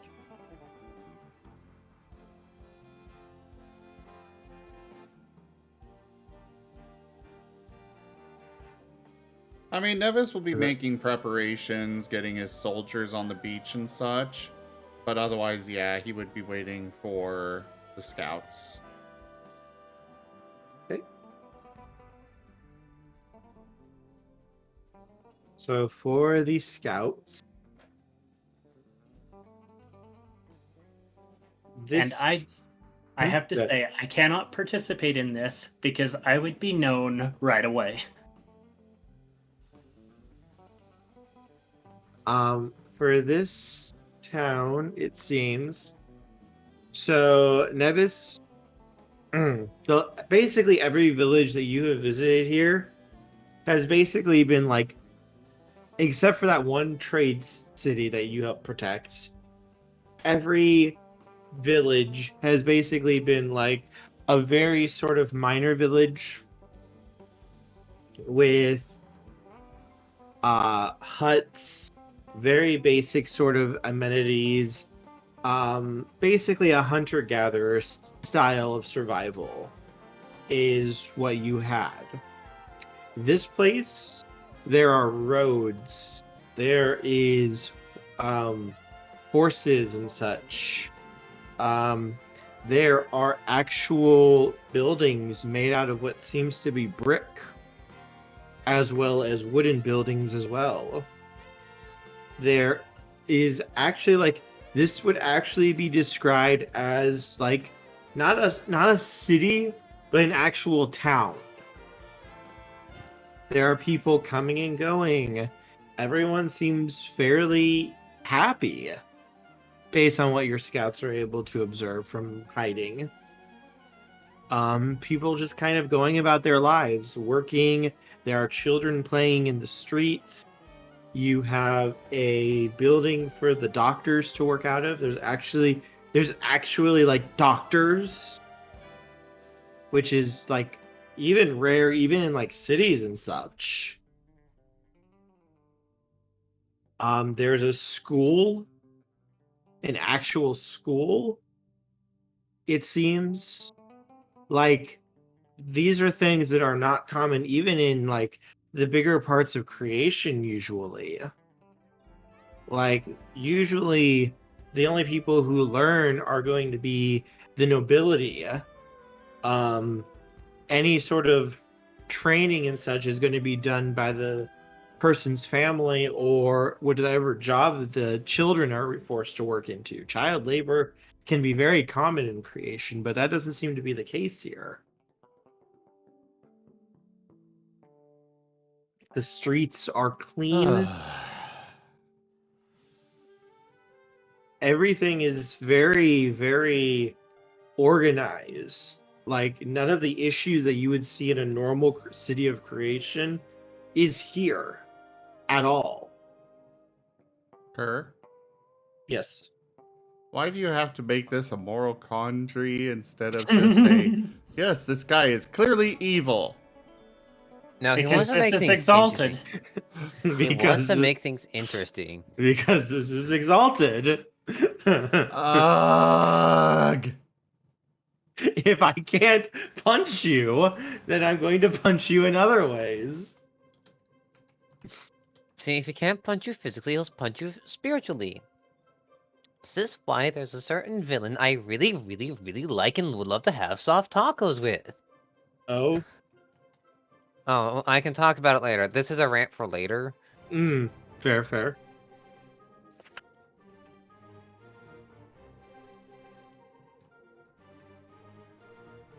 But yes, this city seems to be very, very well maintained. Very, very...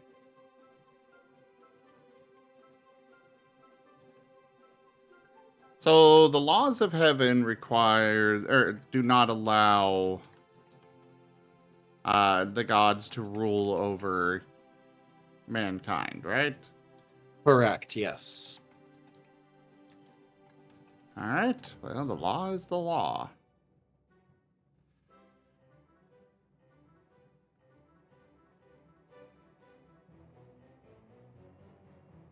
Okay.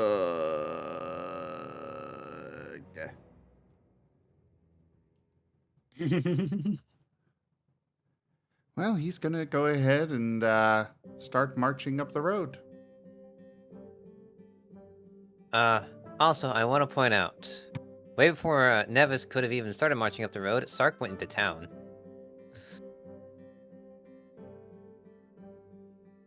Oh, you just went straight to town? Oh boy.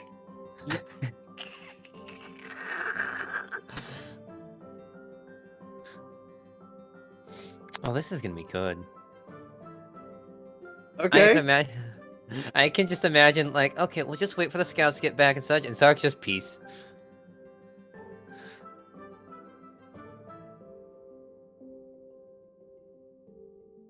Goodbye, Sark. So I guess the really important question is do those around Sark, when Sark said he was going to town, let Nevis and the others know? Yeah, his scouts would have immediately run to inform him of like, oh crap, oh crap, oh crap, oh crap, oh crap.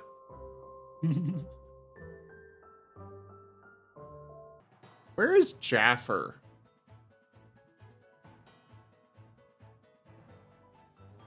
Good question. Like, What would him and Marten his do? scythe would be so useful right now. He's busy.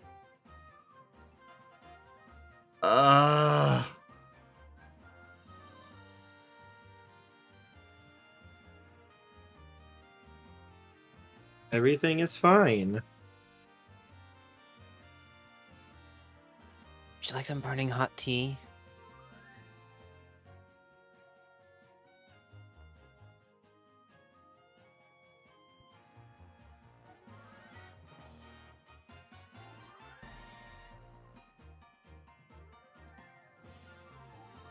Oh, Nevis will let Sark go.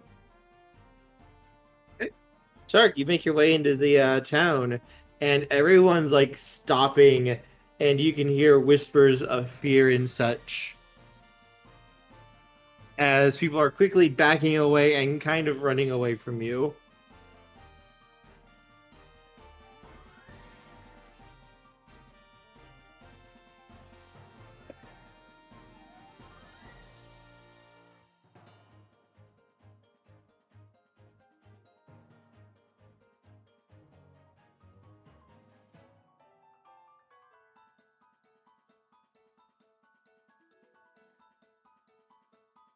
Talking or walking? Those are They're, two they're different. running away from you.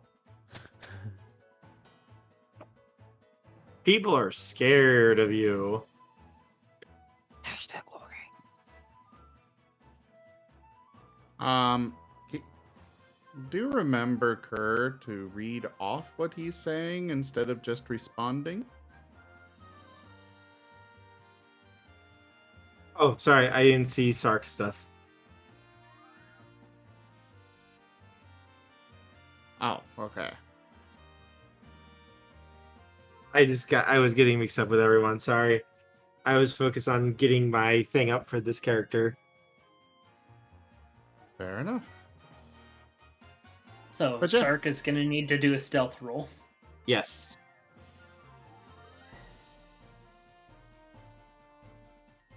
Give us a stealth roll, I Sark. thought so. Or are you actually trying to hide yourself, or are you going to actually just walk straight in, not trying to hide yourself at all?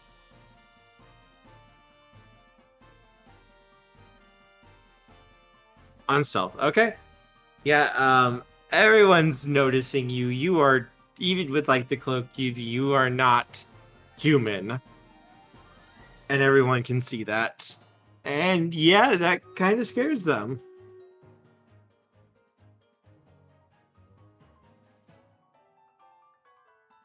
And as they run, they're all fleeing towards one particular building.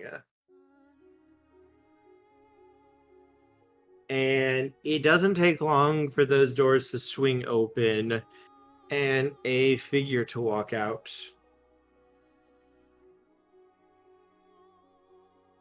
He looks to be a figure around 7 or 8 feet tall.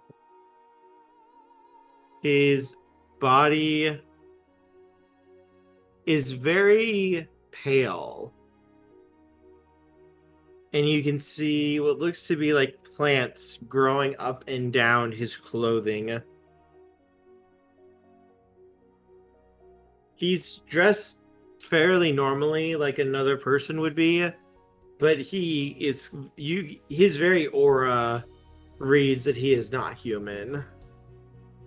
As you can see Sark, the very clear concern he has as he's looking at everyone, and you can see him kind of scanning and like mentally counting how many people are there and checking if there is anyone missing. And it's only after he confirms what seems to be most everyone around is there does he actually turn his attention to look at you.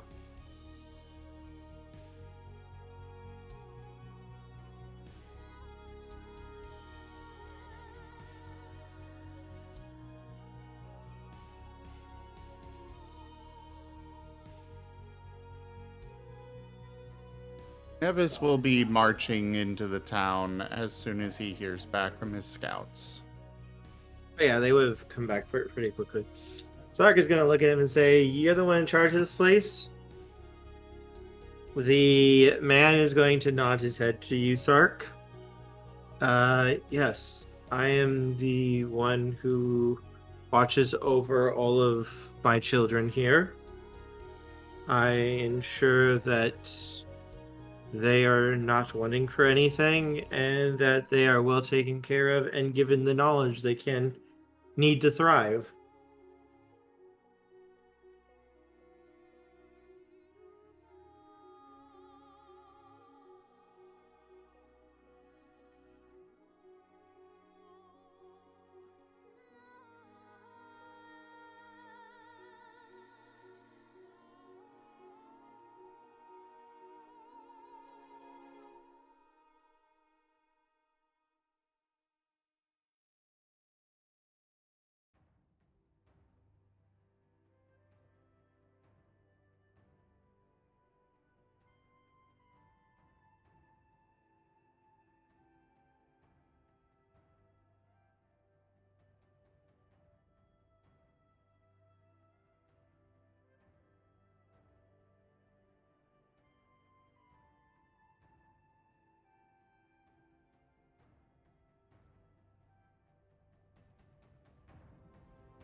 So yes, your army is on the march, Nevis. It's going to take you a little bit longer to get there, though, so Sark has a little bit of time with him. Zul? What's Yeah, up, Zul? I was thinking, like, should Zul go or not? Well, let's go ahead and get Sark's next thing out real quick, and then we can discuss Zool while Sark is typing his next line. Okay. Sark is going to respond with, "I am looking for a god that broke the laws of heaven. I want to talk to him." Hey, Jaffer! Hello. Perfect timing. We need you to execute a god. That's very much. You know, it occurs to me now, we never actually told Jaffer that we were starting early. Oops. I thought you did that. I completely spaced it. I thought you did that. Zim? You get a small bap on the head. I think a little bit bigger of a bat. I see. I'm gonna pull out the hammer. Well, to bring you up to speed, Jaffer, we basically sailed over, or we sailed after the mercenaries, wound up finding a,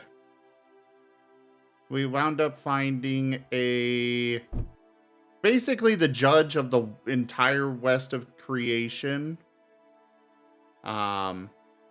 He's not actually a god, but he's on par with gods. But yeah, we found him. We've been given a quest to get him as an ally, and now we're going out towards after the god that I would ask that you not use those, please, Toshime. Okay. They do say that.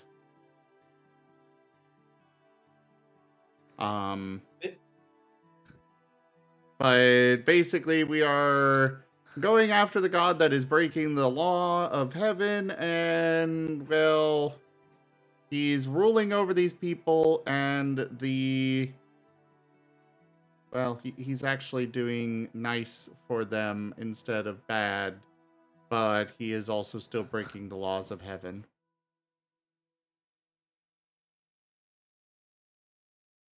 So yeah, back to Kerr and Sark.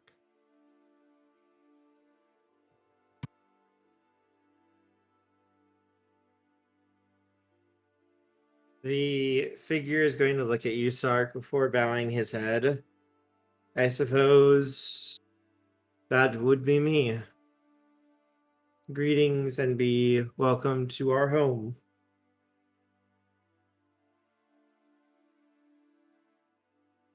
I am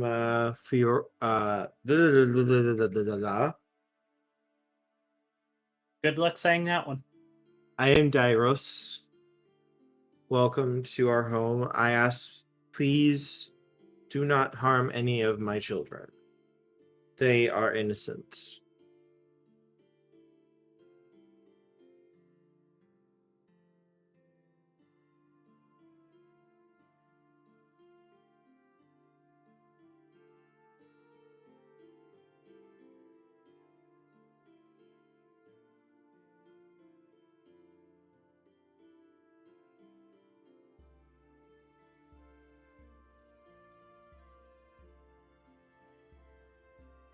He will nod slightly. If I may have a little time to Read what Sark said. Oh, sorry. I don't intend to. He is going to nod. I thank you for that. And I ask if I may have a little bit of time to ensure that everything is in order so that my children will not suffer if anything happens to me.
Waiting for Sark.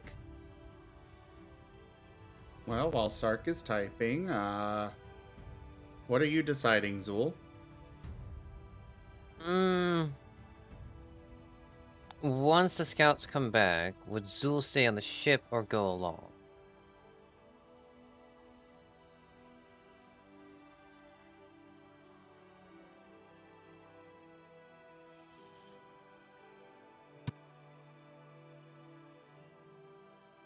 I think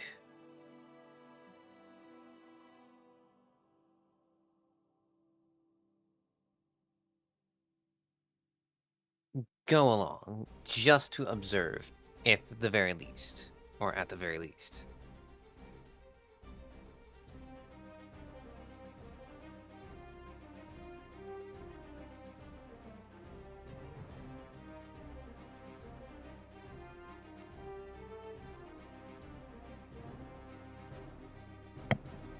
And Sarkaz finished typing.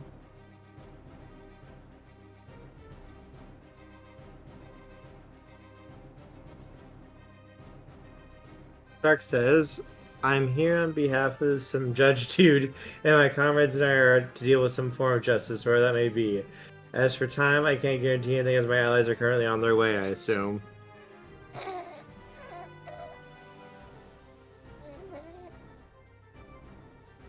He will nod his head slightly to you, Sark. Then I suppose we should await them.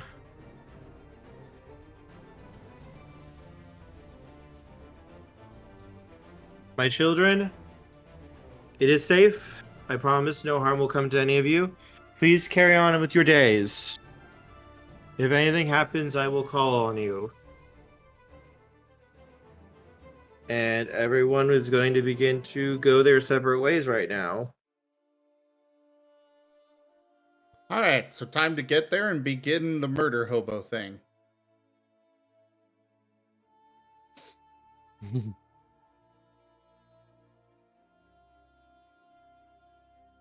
And Sark, knowing them, Nevis will storm the gates and loudly yell, I am Nevis, King of Conquerors. As if on cue. You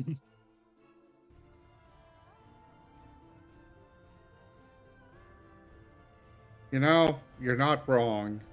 Nevis does kind of As have Nevis- one thing that he does. As Nevis, you arrive at the gates to the city, which are open.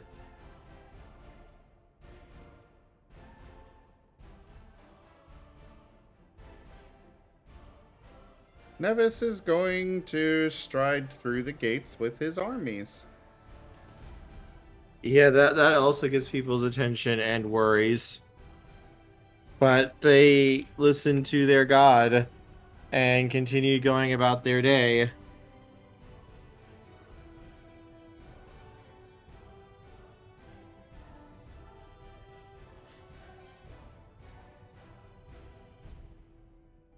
As Sark says, I would tell your people to stay inside or take cover. No one's getting in the way.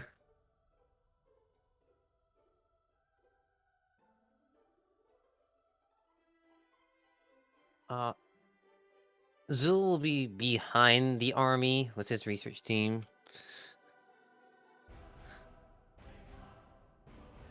Just to point out position. Yep. And Nevis, you can clearly see a figure that is not human.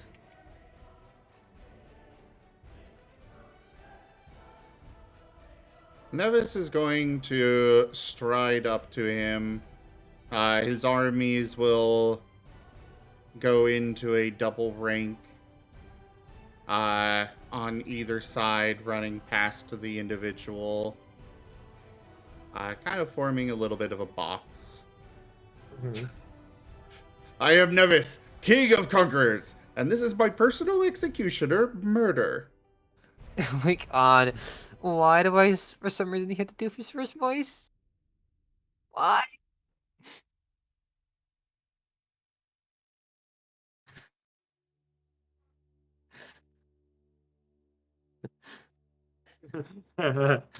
Just a different choice. Why? He is going to look at you, Nevis, and bow. Your Sark. Nevis, haven't you ever heard of talking things out? Oh, that was Nods. not in character. I was reading off Jaffer's comment in the chat. Nevis is going, or he's going to look at you, Nevis, and kind of bow to you. Please be welcome in our home. We promise you safe passage and no harm will come to you here.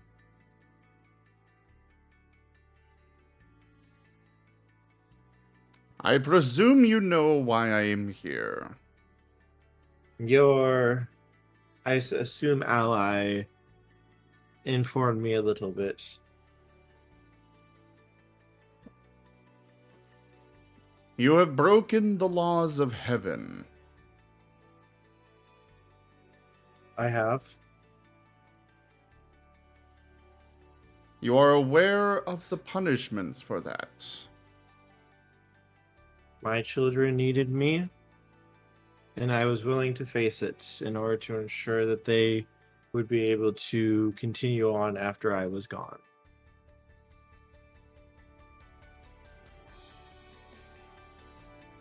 Why did you take lead? What, RZ? Mm.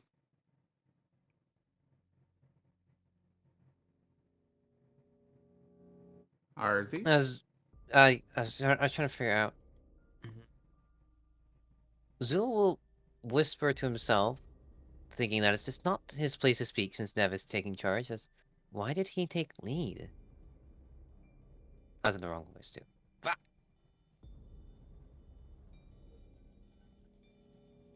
I am confused.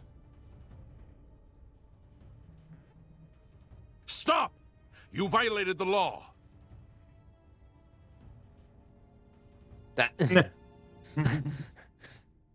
that was scary, actually. Like, why did you take lead if Who take lead? the god? Okay, so you're asking the god a question.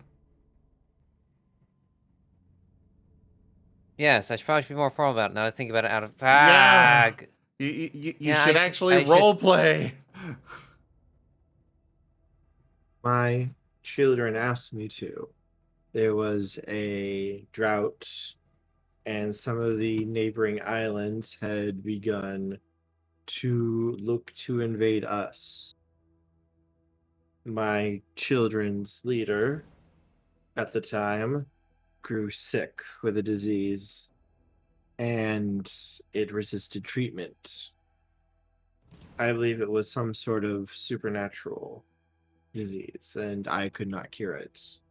He passed away, and beset on all sides and dealing with our own issues, though I was able to mitigate many of them thanks to my abilities. My children sought assistance, guidance, and they began to pray and beg me to lead them, to show them what the world could have been like in the past, and to help them overcome these trials that go after them. And I have used my knowledge to give them roads, better homes, medicine, and knowledge. And yes, I serve as their leader, their chieftain, I suppose. And I watch over them and protect them here.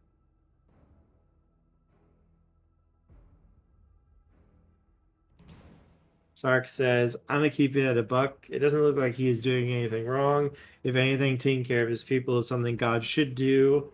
Nevis, if he's to be believed, then I kind of sounds like he did the right thing.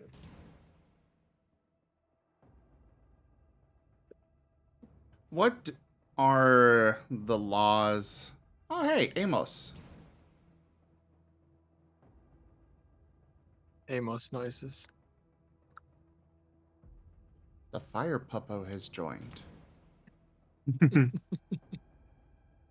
Is anybody going to relay this back to me to the ship? I'm assuming Quiberius would have one of his crabs with you. So he would be able to give all this information to you through the crab. Okay. So, from my sagacity earlier, would I know any allowances for something like this? There isn't. There is. I know one. Which one? Are you thinking of He would be able to step down from this position if he had an extant, which he could rise up to take the spot That's true. of the person to run the city. That's true. He does not have an exigent, though. He has not been given leave to have the divine flame.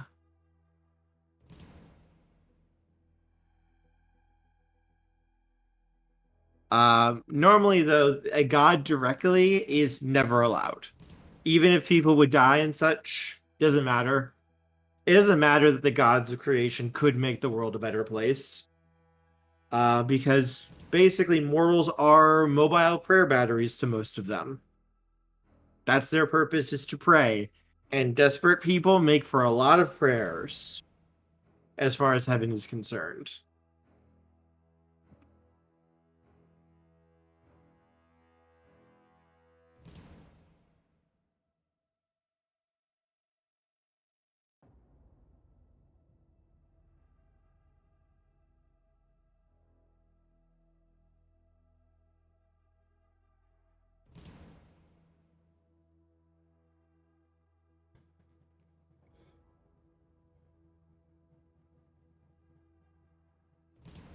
But yeah, no. Heaven doesn't give a shit if humans die.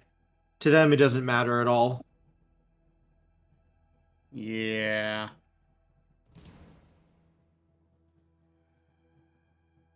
Unfortunately, I cannot allow you to remain ruling over these people. It is something that is simply not allowed. Perhaps the No. law can be changed someday. But until then...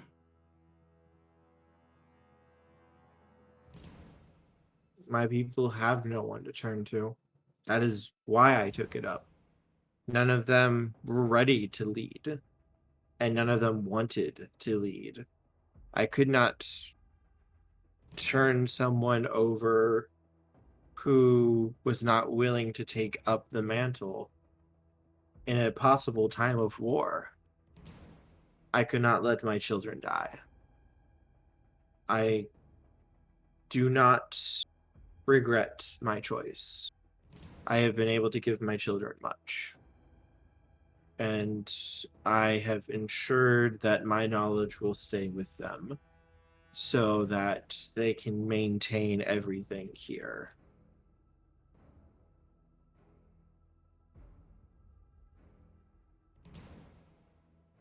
Stark. Nevis, it sounds like this god is kind of doing what we set out to do. Nevis, you hate the gods because they simply use morals and you think they are undeserving of their status. And here's a god who is taking personal responsibility and, in my mind, earning his worship. I agree with you, Sark. I do not do this for worship. These are my children. This island is my domain, as are the lives of every creature that calls it home. It is my divine duty to watch over, guard, and protect them. I take my duty seriously. I will not let my children be hurt. An idea is brewing.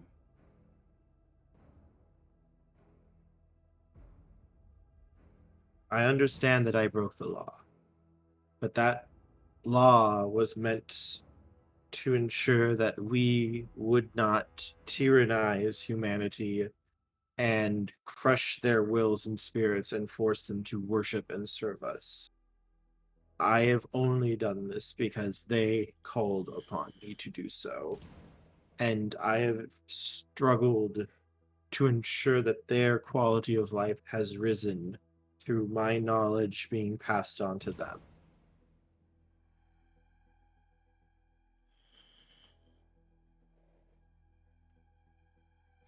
Is there, based on what Nevis knows and his sagacity and stuff, are there any laws against a god being appointed as a governor of an area under an Exalted? Now you got it.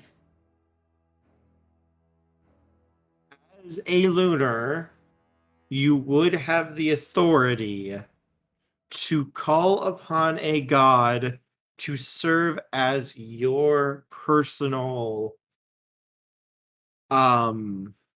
basically guardian of an area to watch over it, especially for a lunar whose whole job is to watch over creation and protect it.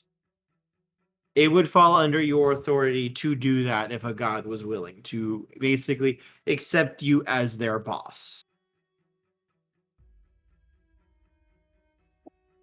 Such a thing hasn't really happened since the first age.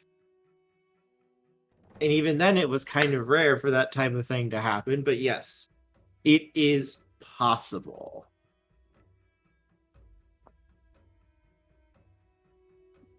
And Fakama has given Nevis permission to Leeway. to dispense justice as he sees fit, right? Correct. Yes, that was his terms. He gives you basically your choice on how you want to treat the situation. You do know he is observing you, but you have the choice of how you want to resolve the situation. While I do see that you have not ruled these people unjustly, that you have not exploited them, and they have in fact benefited under this, the laws of heaven are very clear. You cannot rule them. However, I am Nevis, King of Conquerors. I am seeking to unify all of creation and bring everyone to a better place, to a better position in this world.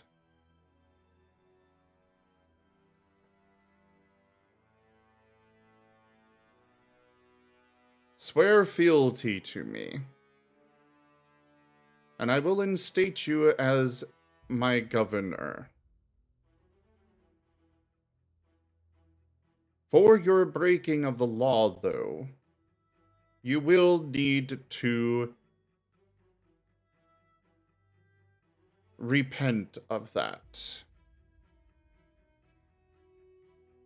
So your punishment will be to spread this knowledge to more than just these people. To aid in helping and raising up others that I bring under my banner.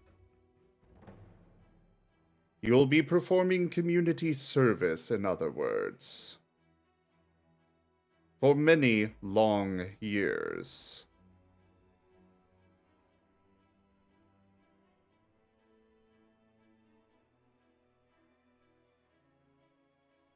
He will nod his head. Do you accept these terms? I do.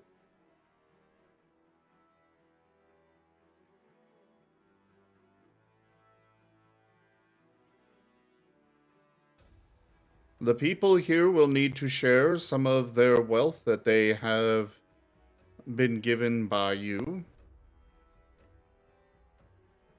and in turn create a mutual prosperity amongst those here, as well as other places that I have liberated from various forces, such as a group of mercenaries that have been exploiting them and murdering them.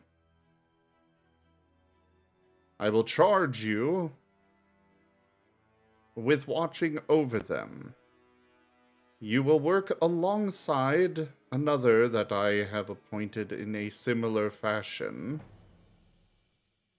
It was Kunama? Toshime? Which one? The spider god. Corona. Kurana.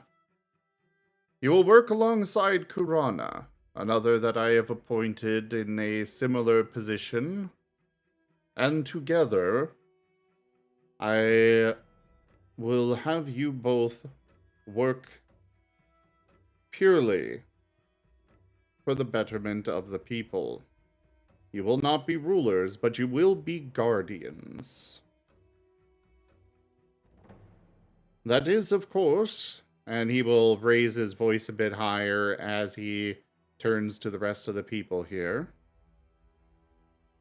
That is, of course, provided that everyone here also agrees to this. They will nod their heads as they're watching.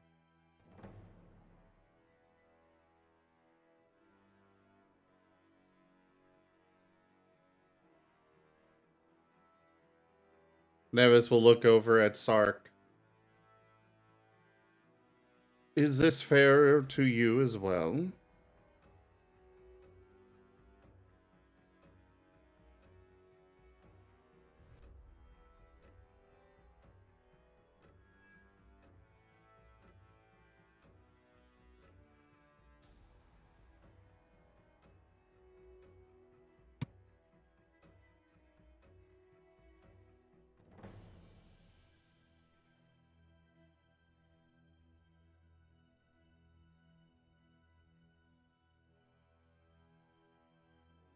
Works for me, just as long as we get this done.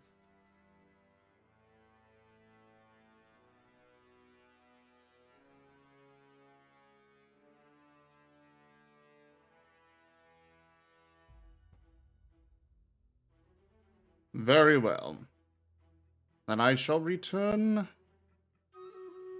I will return to Fakama, and we shall see what they have to say on this arrangement. Do not break any other laws of heaven, though. Justice is going to be dispensed more harshly in the future.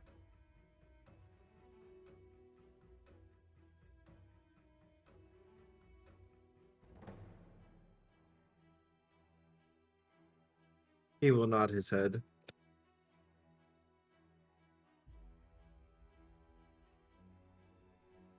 I hope this doesn't screw over his chances with Fakama, but you know, he definitely would not be okay with killing this guy, with executing him or anything like that. So, To tell you the truth, for the spirit courts, this is lenient but fair. Mm-hmm. okay. Well, then we'll see what Fukama says. Is there anything else you wish to do before you depart? Nevis is going to have maps brought out and point out the islands that he has already brought under his sway and such. He will be giving instructions for supplies and the like to be transported. Basically just, general... I just took over this place, let's get everything running how I want it now, kind of thing. He will, of course, like he usually does, have one of Craberius's crabs remain here as basically communication and such, if required. And yeah, I think that's about it for this place. Sounds good. Sounds good. And of course, he will also make sure that the... What is this god's name?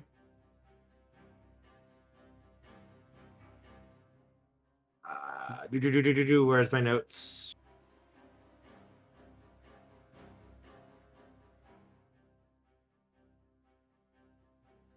Dairo.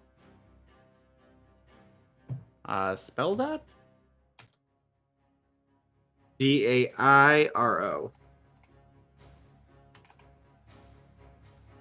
Okay.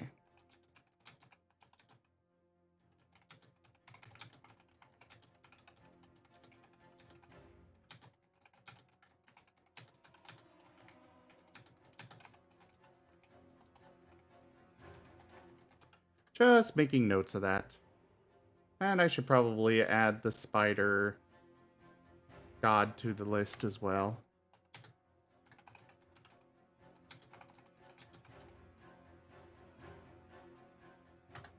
Okay.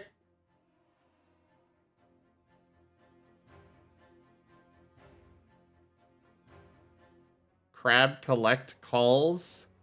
Really, Jaffer?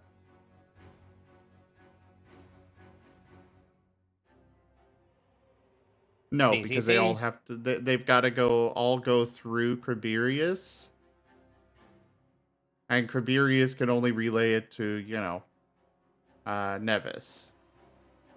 Because I don't think the rest of Criberius's crabs can talk.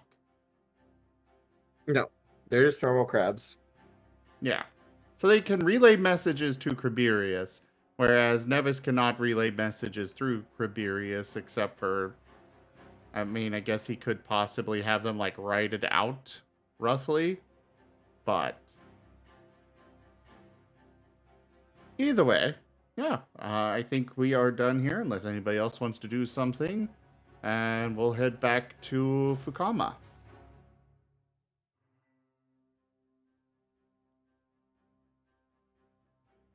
Anyone else want to do anything here before you guys head off? There's no reason for me to show my face here.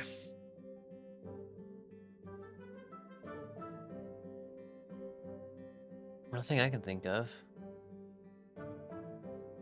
The Krabby Surveillance Network.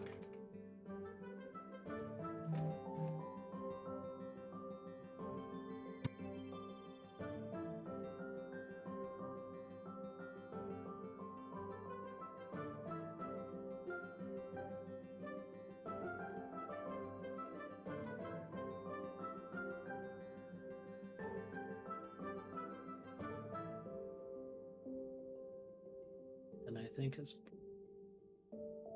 I'm just chuckling a little bit at Sark wants to stop off and sample the local booze.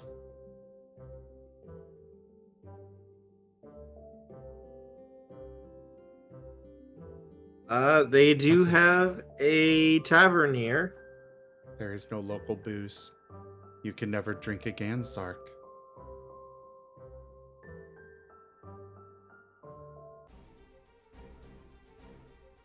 These are Amish. They have no niceties. Amish still has booze. The Amish I know don't.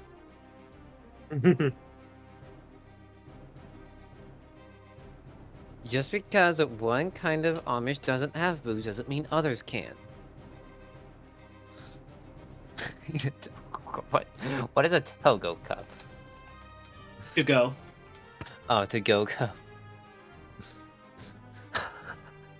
Yes, they do have booze, and you would be able to get some. It is actually quite good.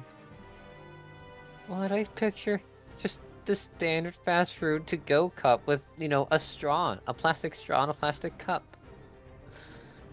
Jaffer has a better one. Wait, I got one better. It's the Krabby Intelligence Amalgamation, the CIA. Oh no. Okay, so apparently there are two orders of Amish. There's the New Order and the Old Order. The New Order prohibit alcohol and tobacco.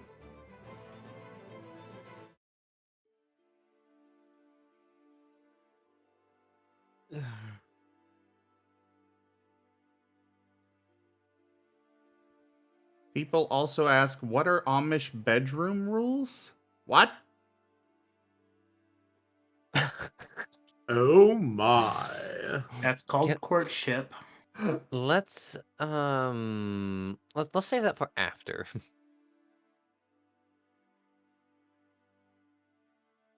Oh my god, they literally have a wall in their beds.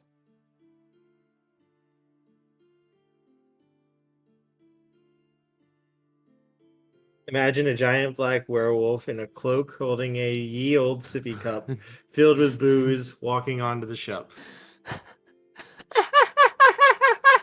So, the Amish bedroom rules contain what is known as bundling. This is the practice of sleeping in the same bed with someone of the opposite sex while fully clothed. Bundling is not considered sexual in nature. Rather, it's seen as a way to get to know someone better before marriage. And they literally have... Copy image address. Is this the right one? Sorry, I got too curious about this. Off topic, I know, but I have to share this. Exalted, the game where we play Exalted, we're like, going up against gods, and then we just get distracted like, hold up, sir. This image strikes a topic we must talk about for like 5 minutes, okay? Look at that! They literally put a wall in the middle of the bed.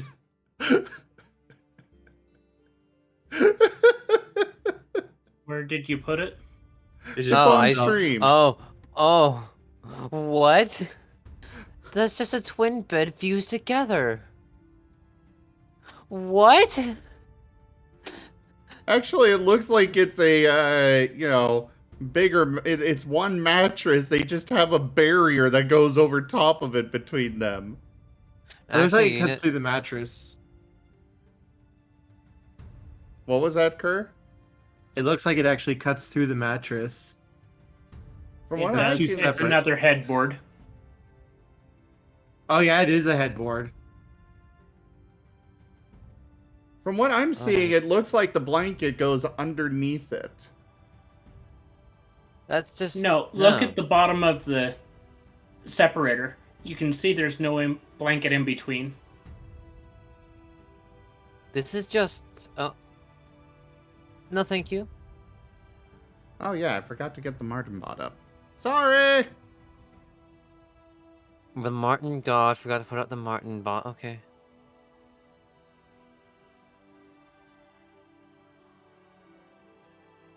That is still hilarious, though.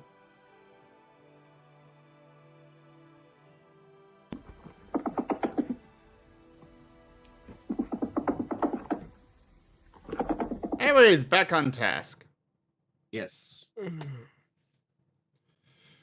Where were we? Making were- your way back to the god. We were Right. giving the werewolf his sippy cup. Yes, the werewolf has his sippy cup. Yes.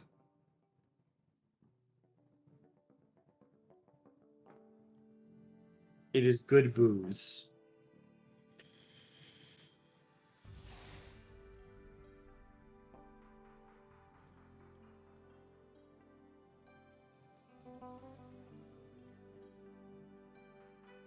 And your journey back is fairly uneventful, as you are able to make it back to the god's domain.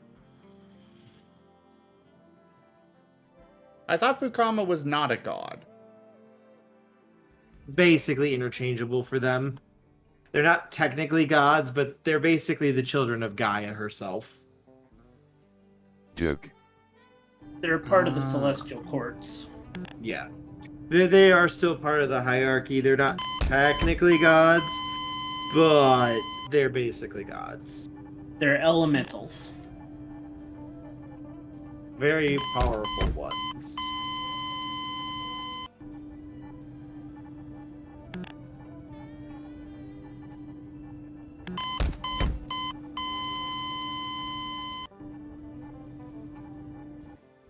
And yes, you're soon able to make it back to his domain. Sark is going to share the booze with Swiftpaw because he's been working hard. That is, if he doesn't drink it all before he has a chance to get to Swiftpaw. It is pretty good.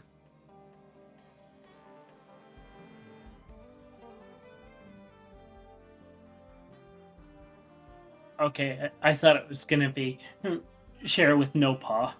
Wrong game.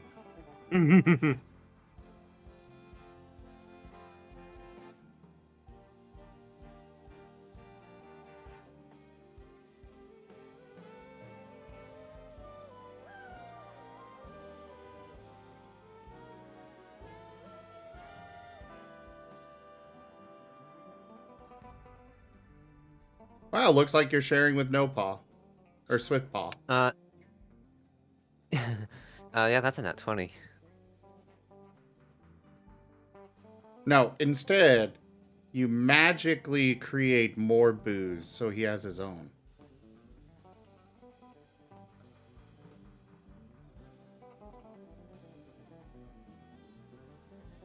So anyways, back to Fukama. We will, pull up to the dock and stuff and get ready and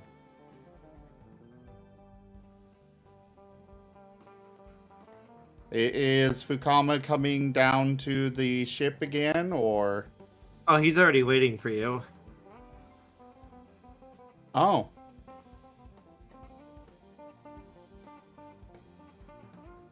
Well, Find him Nevis is there. going to let him speak first. An interesting decision you made.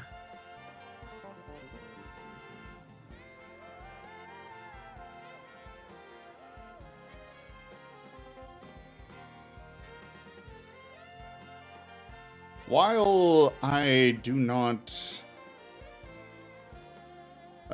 while they did break the laws of heaven, I did not feel it fitting of death. Not when someone like that could be better served making amends for their transgressions. Especially since he presented himself in a very repentant manner. He did not resist, he did not argue, he accepted the judgment as it was given.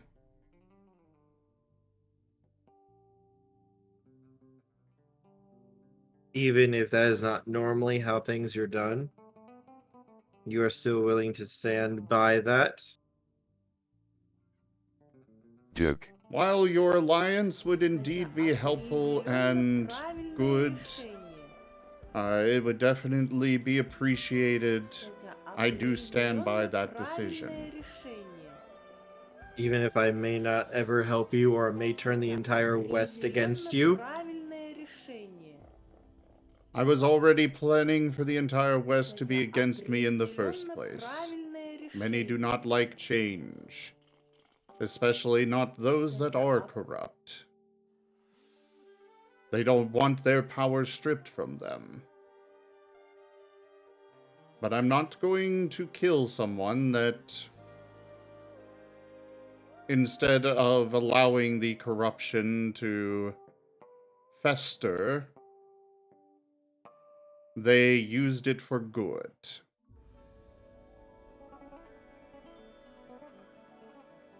But he is no longer breaking the law, and that is what is important. And you stand by this decision? Yes.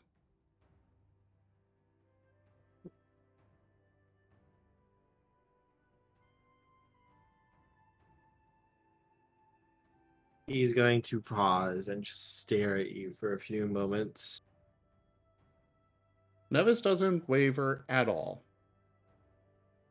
Maintaining his normal, confident demeanor.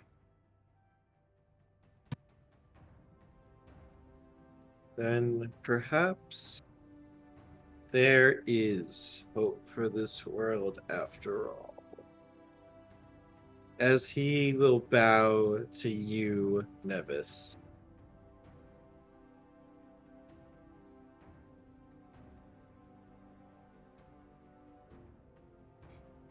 I was not expecting this, but I definitely welcome it.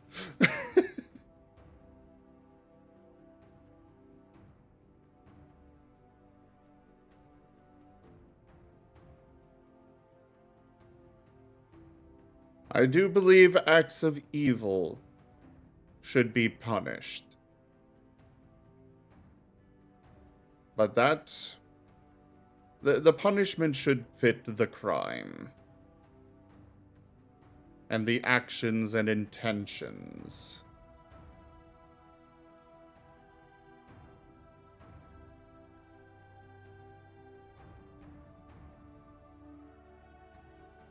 He'll nod. It's rare that you see that. Even rarer that someone would dare to stand up against me. As I said, I seek to be equals. And equals have the ability to stand up to each other when they believe in something, as I do in this decision.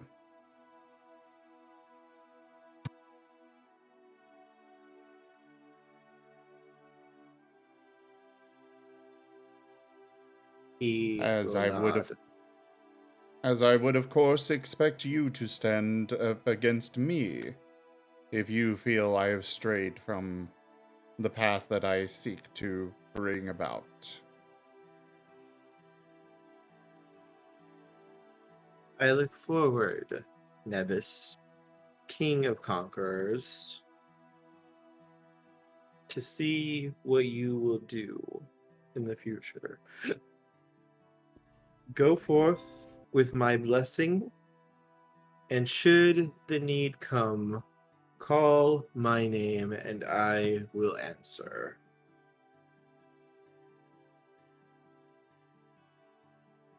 Woo! Sark, I mean, we did force someone into servitude for doing the right thing, but that's just formalities. I mean, considering what creation is like, yeah, you were very, very nice compared to what creation normally is like. Creation is not a nice place.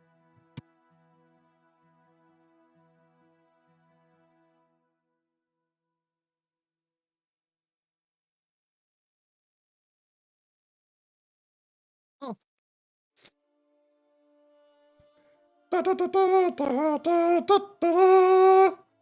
Stand by what you believe in.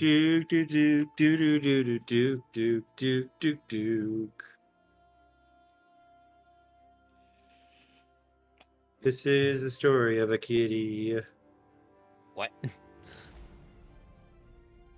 If it would have been another god, they would have bound them to worse duty than that and left the city to rot. Pretty much.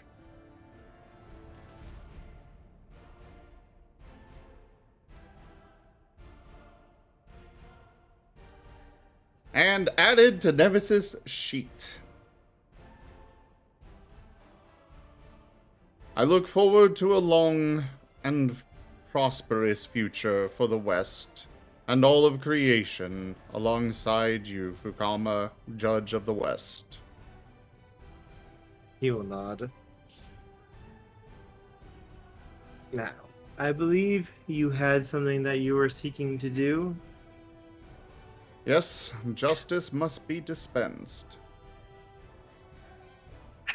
Sark, we also did probably give those humans several heart attacks when the army marched into the city. Maybe just a little bit.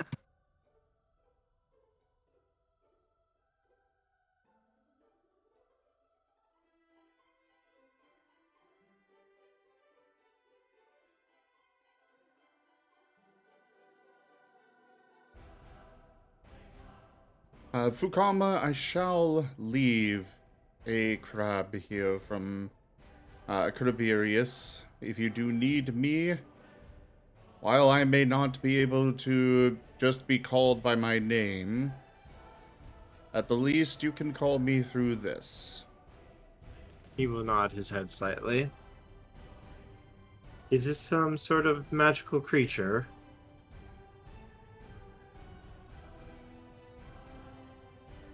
Nevis gestures to Craberius.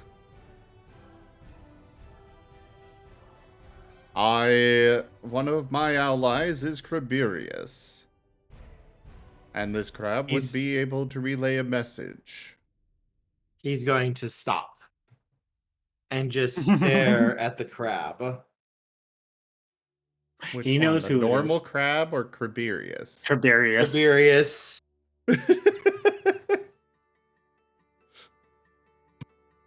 I was not aware that you were traveling with such a Personage.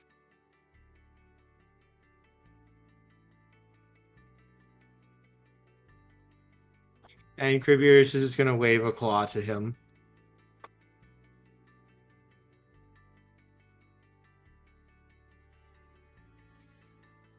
I seek for my actions to speak for themselves, not necessarily the company I keep. I see, then. As you do not seem to know, I shall not reveal that which does not wish to be shared. You mean that Krubirius is a very powerful god? It is not my place. Farewell, Nevis, King of Conquerors. And with that, he will take to the air.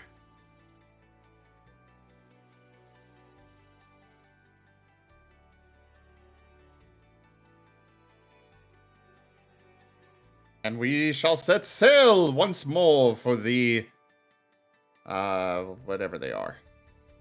Mercenaries.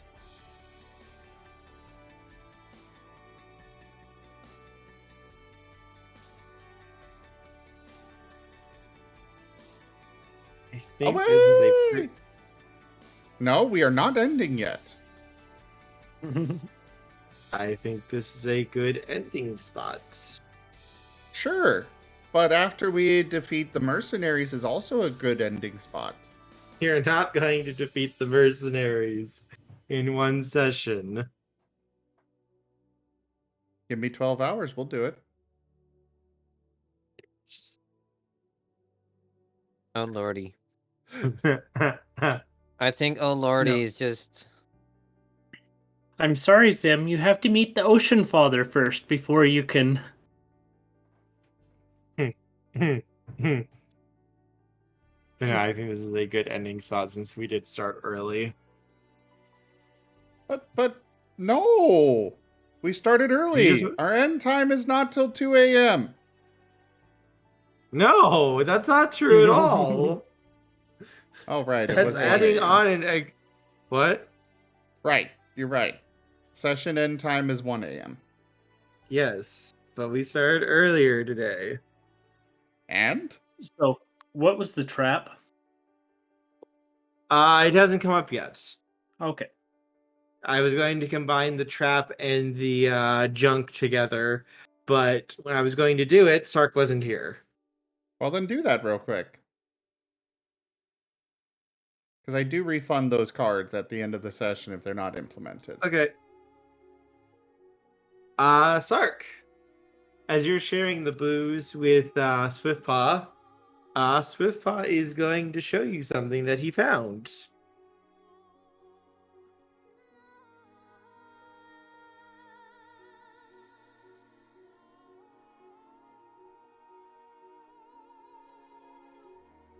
Ooh. So I was going through to see if I could find any parts and such, Sark, and I found this thing buried in a capsule, actually. And he is going to hold up what looks to be a sleeping gold monkey with a gem set into the center of its forehead.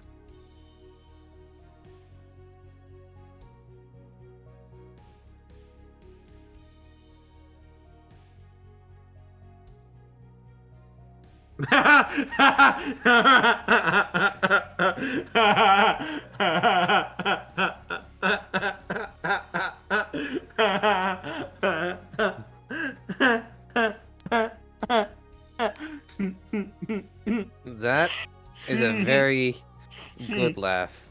I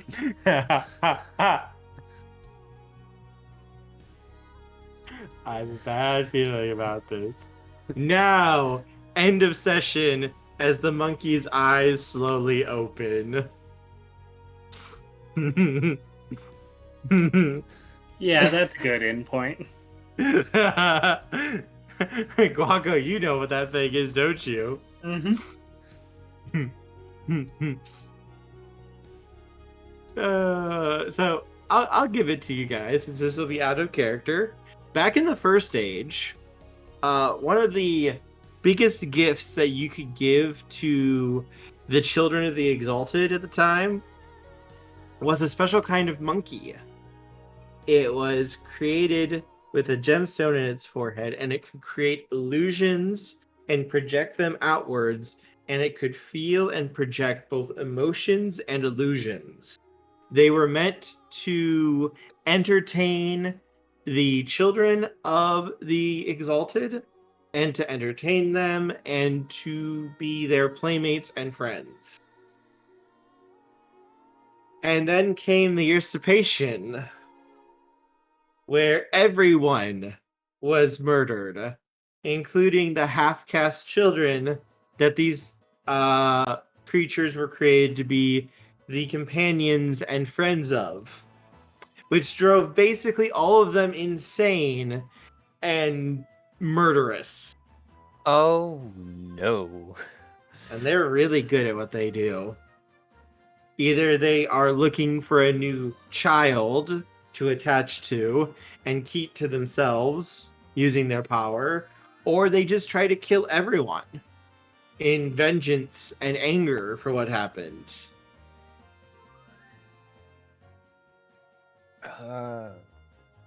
It's a trap! Yeah, it's definitely a trap.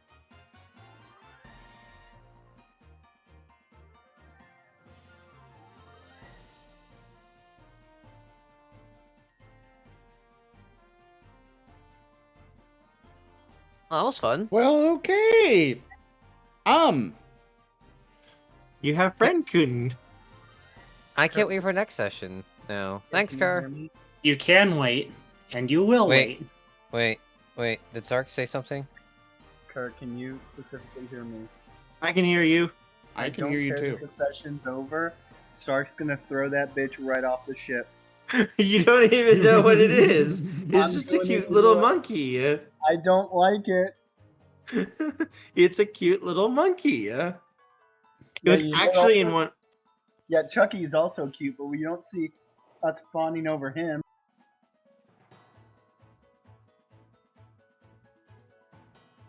Yes, but you're metagaming now, so you can't throw it off the ship. Sorry. So close. No. All I right. think the. Go on. Murder, something you liked, something you felt could be improved.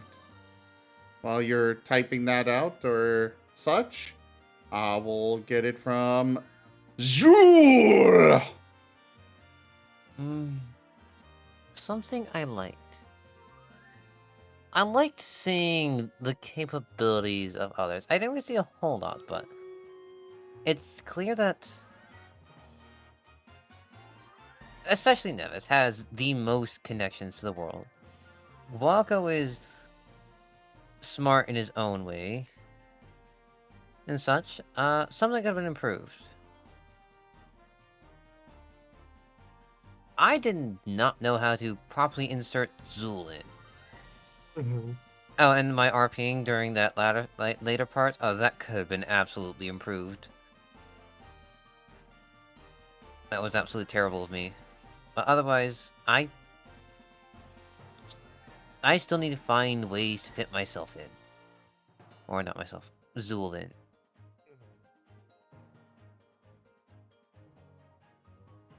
I'd agree That'll on come with that. time. Yeah, it'll come. Hopefully sooner rather than later. Oh, also thing that could have been improved. You should have told Jaffer that we were planning on starting early. Yeah, my bad, Jaffer. I'm sorry, I- Jaffer. I thought Zim sent you the message. I would go drop a planet on you later tonight. My bad, Jaffer. It's fine, I'll bury it. Something good, the monkey. Something that could be improved, more monkeys. I don't think those would be good things, Red Raven. Anyways, Sark. Something you liked, something you felt could be improved. The minute you said small golden monkey with a gemstone, it was immediately neuron activation, and I just thought back to every Indiana Jones movie and thought this can't end well. What I liked, honestly, I liked that that we actually did something good and didn't kill anyone. It happens rarely. What I disliked, I didn't get to burn anything or set anything on fire.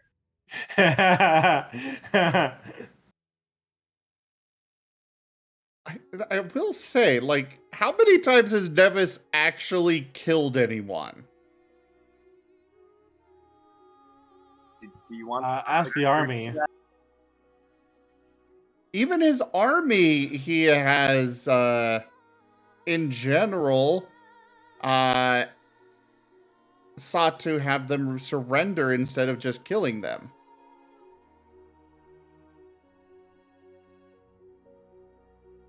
No, Nevis doesn't kill anyone. He just Informs them this is how it's going to be. yes, and heavily recommends that they join his side. And if they don't, then he kills them. No, he gives them the opportunity. He gives them the choice to settle down, join in with the community or something. He does not. Basically, his only thing is don't go and do this again.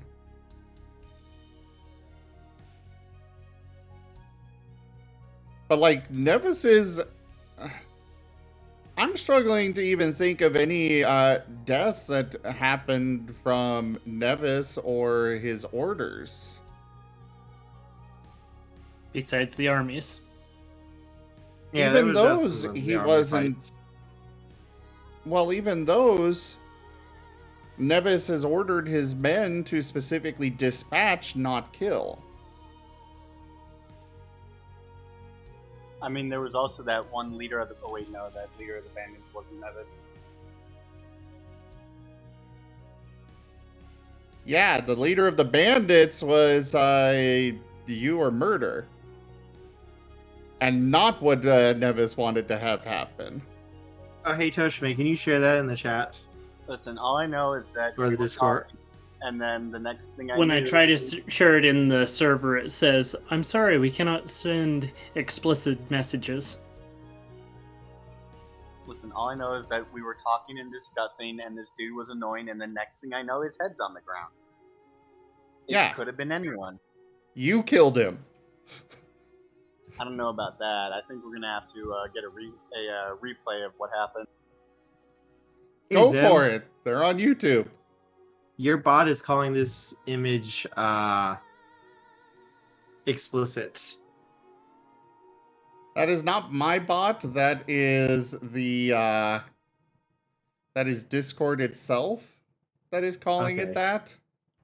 I can't do anything on that. There are many things that I have tried to share in my own Discord as the owner of the Discord, where the bot is like, sorry, this is explicit. You can't share that. Bitch, this is Like, my really? fucking Discord. That's an image of the monkey, though. I will go Here, and I bring know it up the on easier way stream. to It's send it. not... I'll just print screen. I'll just bring it up on stream. It is small, though.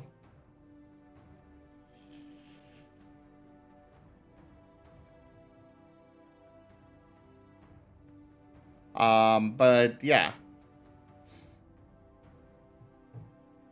Nevis's kill count is, I'm pretty sure, 0 still. Same goes for his army.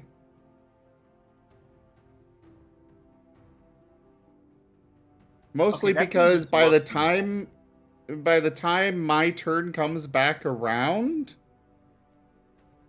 you guys have already killed everything left. You guys are kind of good at that.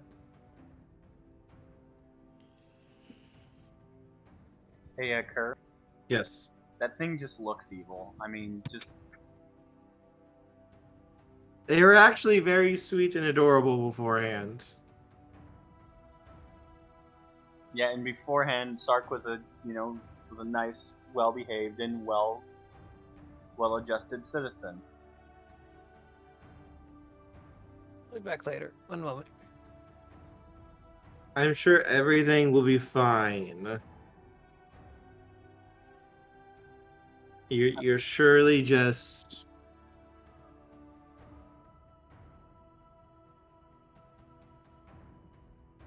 I'm sure you're just blowing this out of proportion. Oh yeah, no, it'll definitely be fine once we take the monkey apart. In a very No, it is a sweet baby. that's unfortunate. It just wants to give you hugs Well, and trap you in a dream world that you'll always be happy in. well, sometimes we can't all have what we want. And thus, Sark's kill count has gone up by 1.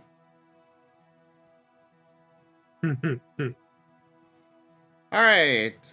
Kerr, something you liked, something you felt could be improved. I like the way you guys all dealt with the issue today. I figured you guys could just try to crush it. So I wanted to give you guys something that you already have something blatantly like bad and evil with the Heart Eaters group. So I wanted to give you something a little bit more questionable to see what you guys would do.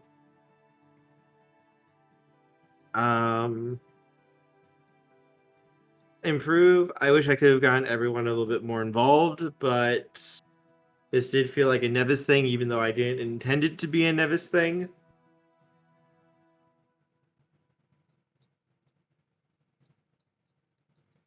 I want to say this about the monkey. No, put it back. I don't want it to find me a mate so it can have a kid to take care of. Yup.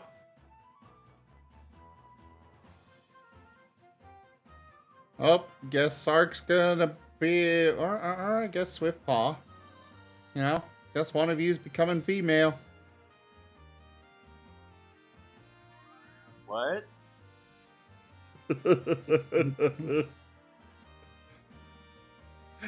Nothing, don't worry about it. There's 2 ways about it. Either it's going to try to have me hook up with somebody, or it's going to try to kill Zool for being the one to kill the Solars.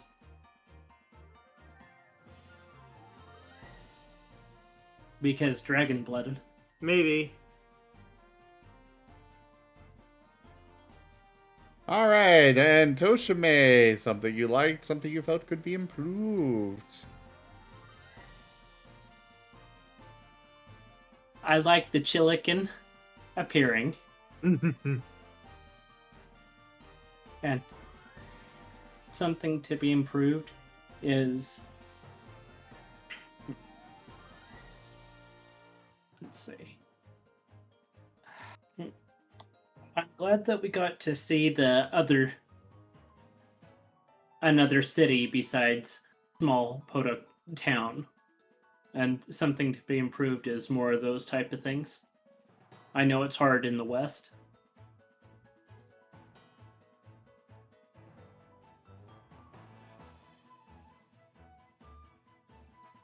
Does that make sense? I understand it, so...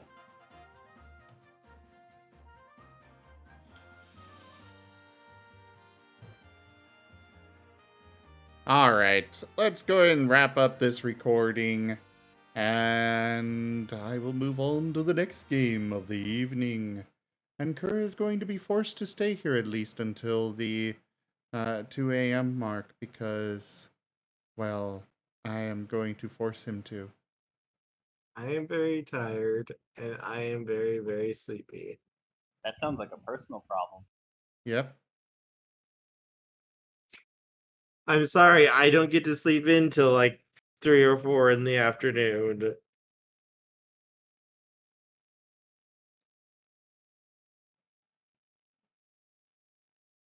and you were going to be running games until that time anyways. Yes, I was. Hang But out the with game your ended a little bit early boyfriend. because we started early. I'm tired. I did not sleep well.